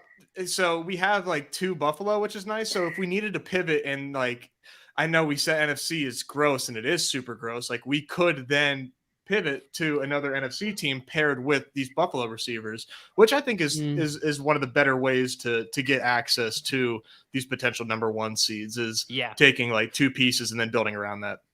Right. And we're still going to be able to build a very logical team. But this goes back to when you make a spite pick, like this team is drawing dead to win the Super Bowl, most likely. Like if you take a George Kittle one-off, like what other San Francisco pieces are you getting? You know, like it just seems like Elijah Mitchell last round. But he's pissed at us because we got greedy and tried to snipe him too. Crutches is going to go with Mark Andrews here, and I like that setup a lot. This 5th, 6th round Lamar Andrews, like the 5th, 6th round Lamar Andrews, a team that's locked into a playoff spot. Lamar's coming back. Like they both have such suppressed value right now. It's incredible. I think it's my favorite. It's my favorite thing going on in these drafts right now. The only thing I will say, I agree with it completely, but you can get Lamar really cheap in like smart rooms where people aren't overloading quarterback. Like I've gotten 9th round Lamar like in rooms. So that's my only thing about you can maybe sit on it a little bit more, but I do like it. So do we need to take Purdy here and avoid the spite pick? Yeah, he's 100% eyeing up Purdy as his Allen insurance, no doubt. Yeah. One thing we brought up on the stream the other day when we did one of these, Pete, was the prospect of Jimmy G coming back. Now it sounds like that's not happening. Yeah. But no. At the time, like, even if he was like in what are those scenarios, like Brock Purdy leads them to the NFC Championship game and they bench him for Jimmy Garoppolo, like I just don't buy it. Yeah, that's fair. But I don't mind a good galaxy brain. You obviously can't do Jimmy Garoppolo as your only quarterback, but as your 10th round, tack it on, I guess, as your second. All right, we're back on the clock. So we probably need to start building up something else on the AFC side here. I think Miami might be this time. Yeah. Even just using his Hill is just like a way to just boost up your round 1 score. I think it is. I think it makes sense. It is like an insane. Oh, what were you gonna say? I was gonna say Cook's in conversation. I was gonna say James Cook. Yeah, with the fun, just get like a 3 Buffalo, and then you get a running back from that team, which I think is fun too. I always think about that when I'm building out just like minis, is getting that running back pair in that spot, so you're not just dealing with one team when it all said and done comes to the Super Bowl, if that makes sense. Because now you can just stick with 3 Buffalo, you keep with that on the bye, and now you can build out anything else. You can get lucky with Hill falling, or I mean, you can still as weird as it is, I mean, tacking on an MVS. Like, who's to say MVS doesn't go Gabe Davis and bring home 2 touchdowns in a playoff game? Like, that's a good point of like, now how do you approach this? Because, we can still do the Miami thing. I think we'll have squatters' rights here, assuming GA doesn't take him. Like we can do probably Hill, Waddle, and a running back if we want to play that, or you can like bounce around and pick some other spots. I like the Miami. I like taking Tyreek. I think that they beat the Patriots and they get into the playoffs. Now, I think the question I would throw back to you is, would you ever take a second quarterback for Purdy? Like, just in case, like, he doesn't score enough, because there's some I normally would maybe shy away from it if I didn't have CMC, but I think with CMC, I would be okay going with just 2 running backs and potentially taking Tua, but I don't know. I think you can make a case for either way. It's basically what Mostert versus Tua here, right? Yeah. Or Jeff Wilson. Or Jeff Wilson. Jeff Wilson. Yeah. We're kind of team Jeff Wilson, I think we've assessed. So is everybody else. Let's just say Miami running back versus Tua for the sake of the combo. Yeah. Everybody else that watches this, I should say. I mean, I'll say if you take 2, I have a lot of drafts where it's like you take Hill and Waddle goes, or Hill's gone, you take Waddle. I'll build a 3 stack. I'll just take both Miami running backs.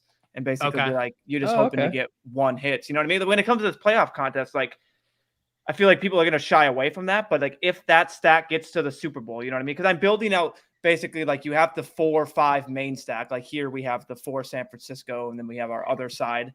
You're just building kind of like minis to build a full team. Like, if that gets to the finals, kind of like how many teams will have two running backs on there. And it's the same thing. Like I thought about the same thing, like Kenneth Gainwell and Miles Sanders, something like that. Like it's gross. Don't get me wrong. But I mean, if all the options are gone and you've just been sniped out of all the Eagles, like I can't believe.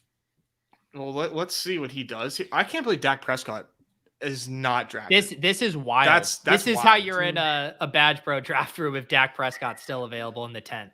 Yeah, I mean that's like if I had this team. If I had this team, I would take Dak Prescott as insurance. I'm dead. And just serious. be the one-off on the NFC side.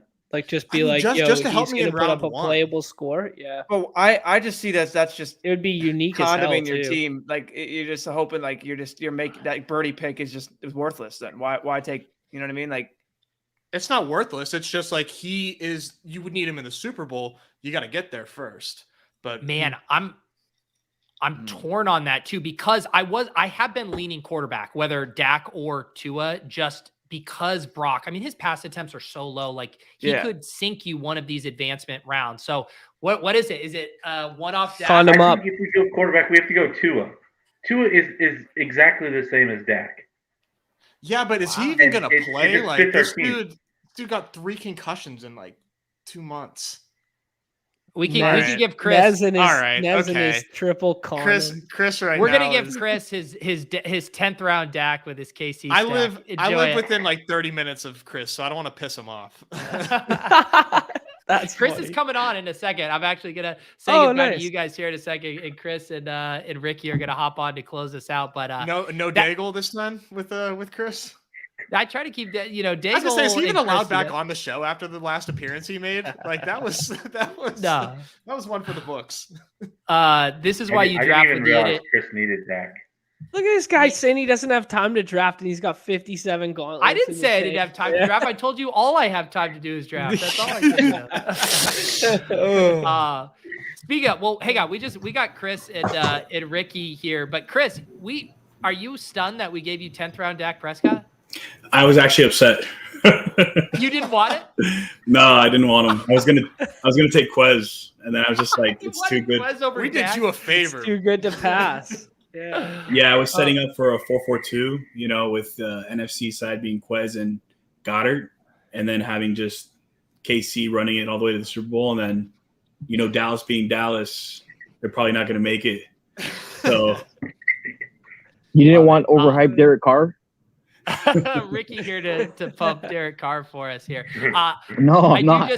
I'm not. Badge Bros, I appreciate you guys swinging by tonight. Appreciate you guys hanging in the Discord. Excited to do more shows with you and crushing these underdog contests. You guys can teach me the ways of baseball and basketball this spring. But hope you guys all have a great New Year's and love having you guys in the Discord. Yeah, thanks, Pete. It's we appreciate you having us in there. It's been a blast getting to talk with everybody and having our channels in there for all of us to communicate. So it's been great. We appreciate you.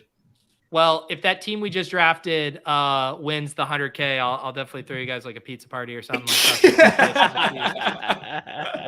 We appreciate it. All right. We'll see you guys later. Have a great night. Yeah, you too, Pete. Peace. Peace. Later, guys. All right. Now we got some of our OGs here in the Discord. Ricky, Chris, original Club VIPs, Ship Cheers. Chasers. Of course, Willis, one of them. Let's get a cheers here, fellas. Good to see Yes, you. Ricky, it's absolutely. been too long. I'm cheerless. Yeah, I know, You're man. cheerless? I know. What? Why no bevy tonight, Chris? You I'm dry. actually at my dad's house. We're gonna watch a movie soon, so I just jumped on real quick. Yeah, I mean, you'd hate to have a beverage before you watch a movie. Don't drink Yeah, and watch a movie, it's all the way right? back there. I wasn't prepared at all. Ricky, where are you at? You look like you're at some like hipster bar in San Diego or something. No, I'm at a brewery. I'm literally at a humble brewery here in Hopeville, California, which is it's in the middle of fucking nowhere, dude. Don't even bother Googling it. For those of you who don't know, got to meet Ricky through some of our Club Top Shot stuff, met up in Vegas. Ricky, of course, was on the winning 3-on-3 team. Did I hear you say your son made varsity recently? Because he was out there with us as well. Yeah, Edgar was out there. He's supposed to pick me up, but I don't know where he's at. I don't know where he's at.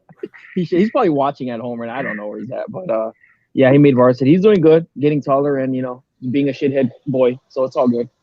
Yeah. I know when I was when I told you guys I was having my kid, you kept always telling me to be stoked I was having a girl because boys are shitheads. That's what you always told me. Yeah, girls are the best, bro. That thesis is correct so far. Yeah, girls are the best. I ain't gonna lie to you. Yeah. But yeah, Willis, no, boys are cool are too. They're just shitheads. Willis, are you two girls? I just have one girl. That's Just it. one girl. Yeah. All right, so yeah, you're firmly on team girl as well. It sounds like. This is all girl dad show, I think. Yeah. Yeah. I have a son. Oh yeah, Chris, G has a son. I have a daughter and a son. Yeah. Chris, what's are you going full tout on us? I see you on these 4 for 4 podcasts, writing articles. I mean, you're a playoff best ball thought leader now, man. Hey, I'm giving it a whirl. You know, I'm just following your footsteps. That's it, man. You know, look at this. This guy has John Daigle crash on his couch one night. Next thing you know, he's 4 for 4 as best ball thought leader. I love it. No, Nice. I do recommend it. I've just been so obsessed with these contests. I've been consuming everything. So listen to Spike Week, listen to your podcast with Daigle. Really good stuff over there. And I mean, you won the gauntlet 2 years ago, and now you didn't defend the crown last year, but maybe you can do it this year. I'm hoping to take it back. You know, take it back from the masses. It's just gonna be really hard. You know. I know. How big was the contest the year you won it? I want to say the final field was like 50 to 55, something like that. Yeah. I can't remember off the top of my head. I know it was a lot easier. I think it's 54. They talk about, my year, the first round was 2 out of 6 that got in. This every year since has been 1 out of 6. And you just got to have the nuts every week. Yeah. Ricky, what's new with you, dude? Are you playing DFS? Are you tilting Top Shot cues? What's new with you, man? I haven't been tilting Top Shot cues in a long fucking time. I was out. That's right. I was out. Same. I was right behind Willis. I think with that shit. No, playing DFS. I've been traveling a lot. So I honestly I need to get back to work come January. But yeah, not just traveling. Kind of enjoyed my December. You were in Hawaii, right? Yeah, I spent Christmas in Hawaii with my daughter, so it was a lot of fun. I hate leaving every single time, as you can imagine, but yeah. Love it, man. Well, you guys, for people who don't know, like I said, Chris and Ricky, mainstays in the Deposit Kingdom Discord, both very active users. Always love chopping it up with you guys and seeing you in there. Ricky, you'll drop in the DFS channel, and you get a secret amount of. You're just like a sniper with some of your jokes. You just get in there, you come by, drive by, get in, get out, and of course, tilting your Raiders. We need a State of the Union on what's going on with your fucking Jesus Raiders. Christ, right the Raiders! Your guess is as good as mine with this fucking team, this fucking franchise. I swear to God, dude, bro. I mean, the dilemma with Josh Jacobs. Just think about the last 6 months with Josh Jacobs. He went from them not picking up the option, right? Like he's out of the fucking building. To like him being like, if they were anything this year, he'd be like MVP. You know what I mean? Mm-hmm. I don't know, dude. And then he just rushes ass like 25 times a game. Just give him so many touches. I don't know what's up with this McDaniels dude. I really don't fucking know, bro. But Mark Davis believes in him, I guess. So, and I guess the plan is coming to fruition because if I had money, I'd put on Tom Brady coming. Honestly, like, what else? Where else would he go? Wow. Okay. Ricky, I need your opinion about Devontae Adams. Is he staying or leaving? It depends on how personal he took it. Honestly, like that's behind closed doors. No one knows. Maybe there's a situation where he was lied to this whole time, which I wouldn't put it past these fucking guys, honestly. And you know what? We're gonna stick with Carr. Carr's your boy. We're good. But now that they have him locked down, like who knows, dude? They paid him a ton of money, and he's got a lot of deals with these gambling sites already. So yeah, I think he's probably gonna stay in Vegas. Yeah, I mean it's not a bad place to be, right? Like, no, boo-hoo, without Derek Carr, yeah. Well, but I just bought my wife a Devontae Adams Raiders jersey because last year she decided to get into football and be a Raiders fan, and we went to a Raiders game, and we went to the Raiders Chiefs a Sunday night game last year. Yeah, fuck the Chiefs. Let's go. She's just been all about the Raiders and everything. So I got her a jersey this year. She said she wanted one, you know, and Good I for got her her. Devontae Adams one because he's like the best player, you know. So Hang the on, best player can they've we had just in say- fucking 20 years. That's the most wholesome story I've ever seen. Willis, your wife decided to get into football, and now as a diehard Yeah. Raiders fan, you bought her a jersey. God damn it, that's cute, Willis. yeah, you know. That's awesome. So and That's I awesome. gave it to her on Christmas Eve, so that way she could wear it, you know, when they played on Christmas Eve night and everything. So There Well, you Margarita go. Girl's a Cowboy fan, so we Okay. traded. That's it. hey, there we go. You know. Yeah, you guys got your wires crossed there. It's just- Yeah. it's all good. Yeah, Uh, no, that's nice, dude. Chris, what has been your what's you blasted off, of course, on Best Ball this summer, like the rest of us. What has kind of been your feeling on how the year went? How are you feeling? Are you frothing at the mouth for 2023? You excited for a break? Where are you at? I'm excited for a break. I have one team left, week 17, and it's funny. I did all my drafts on Underdog, and I have 0 left on Underdog. But I did 2 drafts on DraftKings, just 2. One single entry and one like $5, and I'm in And the you're final there? for the single Wow. entry. Yeah, 10 people left, 50K up top. So I'm Dude, happy let's about that. fucking go. Yeah. So, and I'm the only team with Josh Allen and the only team with Christian McCaffrey. So I'm happy. Okay. Oh That'll wow. play. Yeah. So That'll I got play. to do Yeah, that. sick. Yeah. I have a feeling you're going to be firing a few more bullets on DraftKings next year. Yes. I'll Yeah. still be doing Underdog. I love it too much. Oh, yeah. The UI is too great. But yeah, man, I'm ready for a break, man. I like drafting the gauntlet and then just taking a break the whole entire time. Yeah, Yeah. I'm the same way. It's like blasting off on these playoff drafts is like a mulligan on this season. And then it's like, all right, then it's time to actually become a normal person that doesn't have a sickness for a couple months there. Yeah, Ricky, do the you have playoff any? slate. The playoff slates are like Playoff your slate. version of my after. The playoff best ball is like your version of my afternoon slates every fucking week. I'm just- Yeah, exactly. Just tilt Shit, it. I'm drink. just firing my fucking afternoon slates by 12 o'clock. Like just boom, boom, boom, boom. Yeah. Dude, there is nothing better than Ricky in the Best Ball channel like at 1 o'clock in the morning. There's nothing better. Yeah. Ricky, you will pop up at the most like random channels too. Like I'll be like, why are you in the Rainmakers channel right now, Ricky?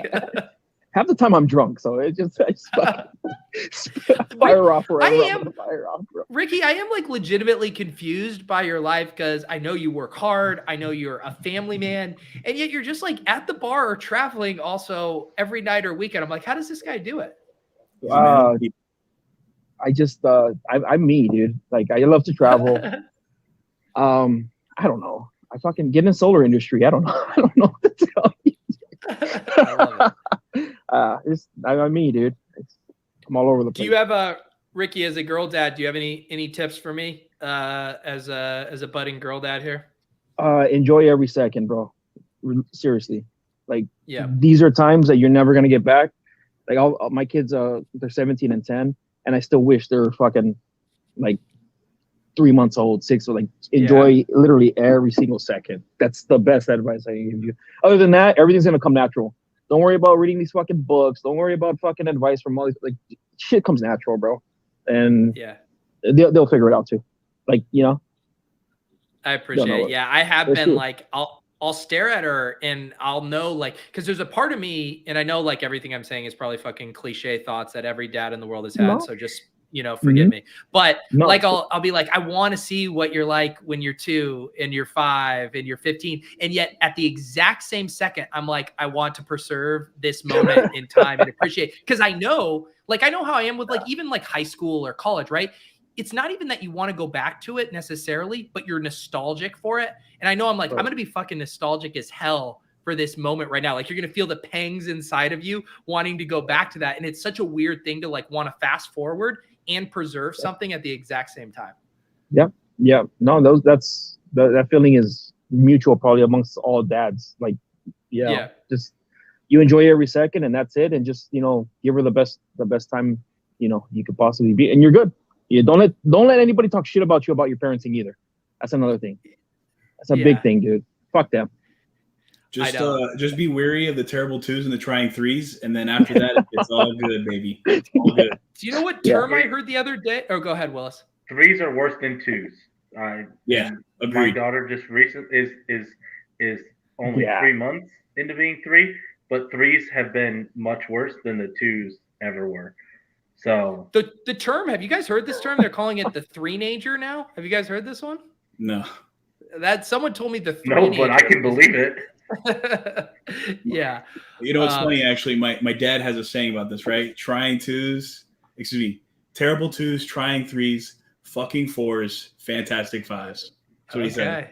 And There you go. so far, it's been pretty true, and it's been great. It's been great. And that Fantastic Fives is when they get their ass to school. So that's probably a lot Yeah. to do with it. Yeah. Touche. Yeah, it's so crazy too. Like my daughter's literally 3 weeks old, you know, and it feels like I've already been with her for a lifetime just because these 3 weeks, like the learning curve and like everything we've experienced has been, it's been so wild. But yeah, no, I'm loving every second of it. Yeah, for sure. Well, guys, I appreciate you coming on, and I didn't want this to drag on too long. I know everyone has places to go and things to do, and I do have a year-end highlight video that we can close things out on. But Ricky, Chris, truly appreciate you guys in very early in the Discord, always there through the ups and downs, the bull markets, the bear markets, the wins, the losses, and so Mostly really downs. appreciate It's all you guys. good. Mostly downs, you know, for us. But Yeah. I love them. Hey, can Right. I answer Bonesaw real quick? He asked who this year's Yes. Lombardi Lenny is. Yes. I'm going to say Elijah Mitchell, actually. Ooh, okay. I mean, if, Shanahan, who he is, he could split it up. McCaffrey gets hurt, God forbid, he's that guy. Well, it's funny you say that because I was talking with JM today on our show, and he was talking about, liking this spot for 49ers, but kind of blowing them out. And I was saying, like, hey, can we play a little TDP in large field, if they're not pushing McCaffrey? But I like where your head's at with this second 49ers running back is certainly live to do something for sure. Yeah, I mean, their splits when they were both healthy were almost dead even. And then, McCaffrey's got the passing game on lock, but, it just seems like they like him. They keep bringing him back. So, Willis, any other final words about the year in the Deposit Kingdom? If anyone else has eyes that have seen everything that's happened in there this past year, it's certainly you. Any final words here? No, man. I mean, it's been a crazy year to see, how it's evolved and everything. Just crazy where we're at. So here's the 2023 and bigger and better things for the Deposit Kingdom. That's right. Chris, I know you don't have a beverage nearby, but let's get a cheers here. Ricky, of course, Cheers, I'm boy. rocking Modelo's, buddy. Yes, sir. Of course, Modelo. That's my shit, man. And okay, so for my New Year's resolution for 2023 is I'll once again fuck with Team Hold in Vegas if they do decide to go there. Yes. Like the Trojan horse. That's right. All right, guys. Appreciate everyone for hanging out tonight. Appreciate all of you guys in the Deposit Kingdom. Truly like an incredible place. Like I don't even like Twitter anymore. I don't like to post. I don't even like to go there unless I'm going for information. Like I want to hang out in the Deposit Kingdom. I love hanging out with all of you guys. It truly is the best place. If for some reason you've made it 2 hours into the stream and aren't in the Discord, I even know people like John Warner, who was just on, was not a Discord bro previously. But I promise you, if you become a Discord person, you will love it. It will replace Twitter for you. It is a very fun place to hang out with lots of great people. Highly recommend it. Hope everyone has a wonderful New Year's. It's been an awesome year. Super excited for 2023. And to close things out, do have a highlight video from the year. Shout out to my guy Zenon for helping me with this edit. So for Willis, for Chris, for Ricky Beers, for the Badge Bros, for the NGMI guys, and Ori and the Bouncers, Dangy, Lou, Clay, all the guys that weren't able to be here tonight. This has been 2022. We'll see you guys in 2023.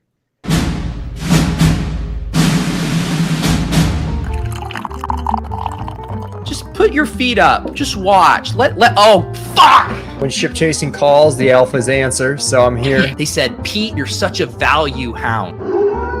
You ADP bros disgust me. How about you just live a little? Just chill out, man. Just string together a 9-leg parlay. I'm just wondering, are we still family? I know I didn't invite you guys to my wedding. The Wi-Fi at this resort is a disaster. Maybe that's what I need. A rebrand. I thought this might take a while, but you're right.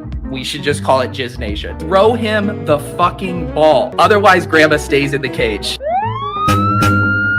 Rojo, Dude, an 8-5 Josh Jacobs, you guys have fucking jumped the shark. Wilson!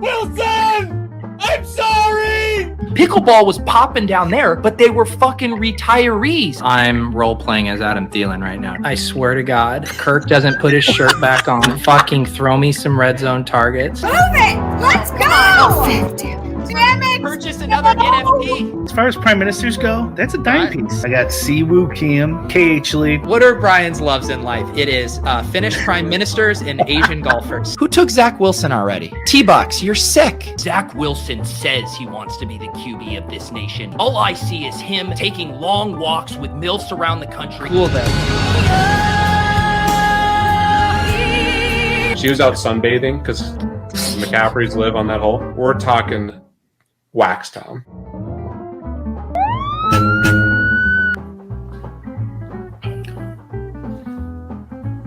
Chat is daddy. Week 17 is the only thing that matters. Pete Overs that loves doing podcasts, but does he show up to them on time? Of some fucking animal that nobody gives a flying fuck about. I mean, it is the stupidest fucking shit in the history of the world. Just the whole way down, just smashing these fucking idiots. Those fucking idiots. Long live Chalktober. Traylon Burks love this selection. Like Hugh Hefner swapping out one of his 24-year-old wives for a younger, hotter 22-year-old wife. Oh, another influencer 101 for the backward hats, bro. Rig! Yoni wants the heel turn!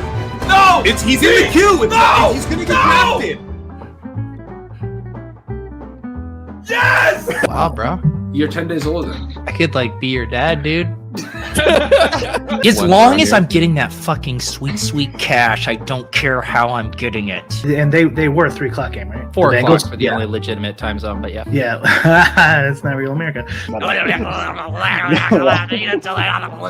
like big boss, so I cannot lie. You are the most can't deny. Like when a girl walks in with everybody wasting around thinking your face will get sprung. You got married on August 13th too? Yeah. No, sorry, August 10th. You piece of shit. Thick thighs save lives. Yo, Nana. 98 yards to the fucking house again. A la 10, a la 5, métete la visca, hasta la visca, la visca, hasta la visca. Receiving core. Thank you.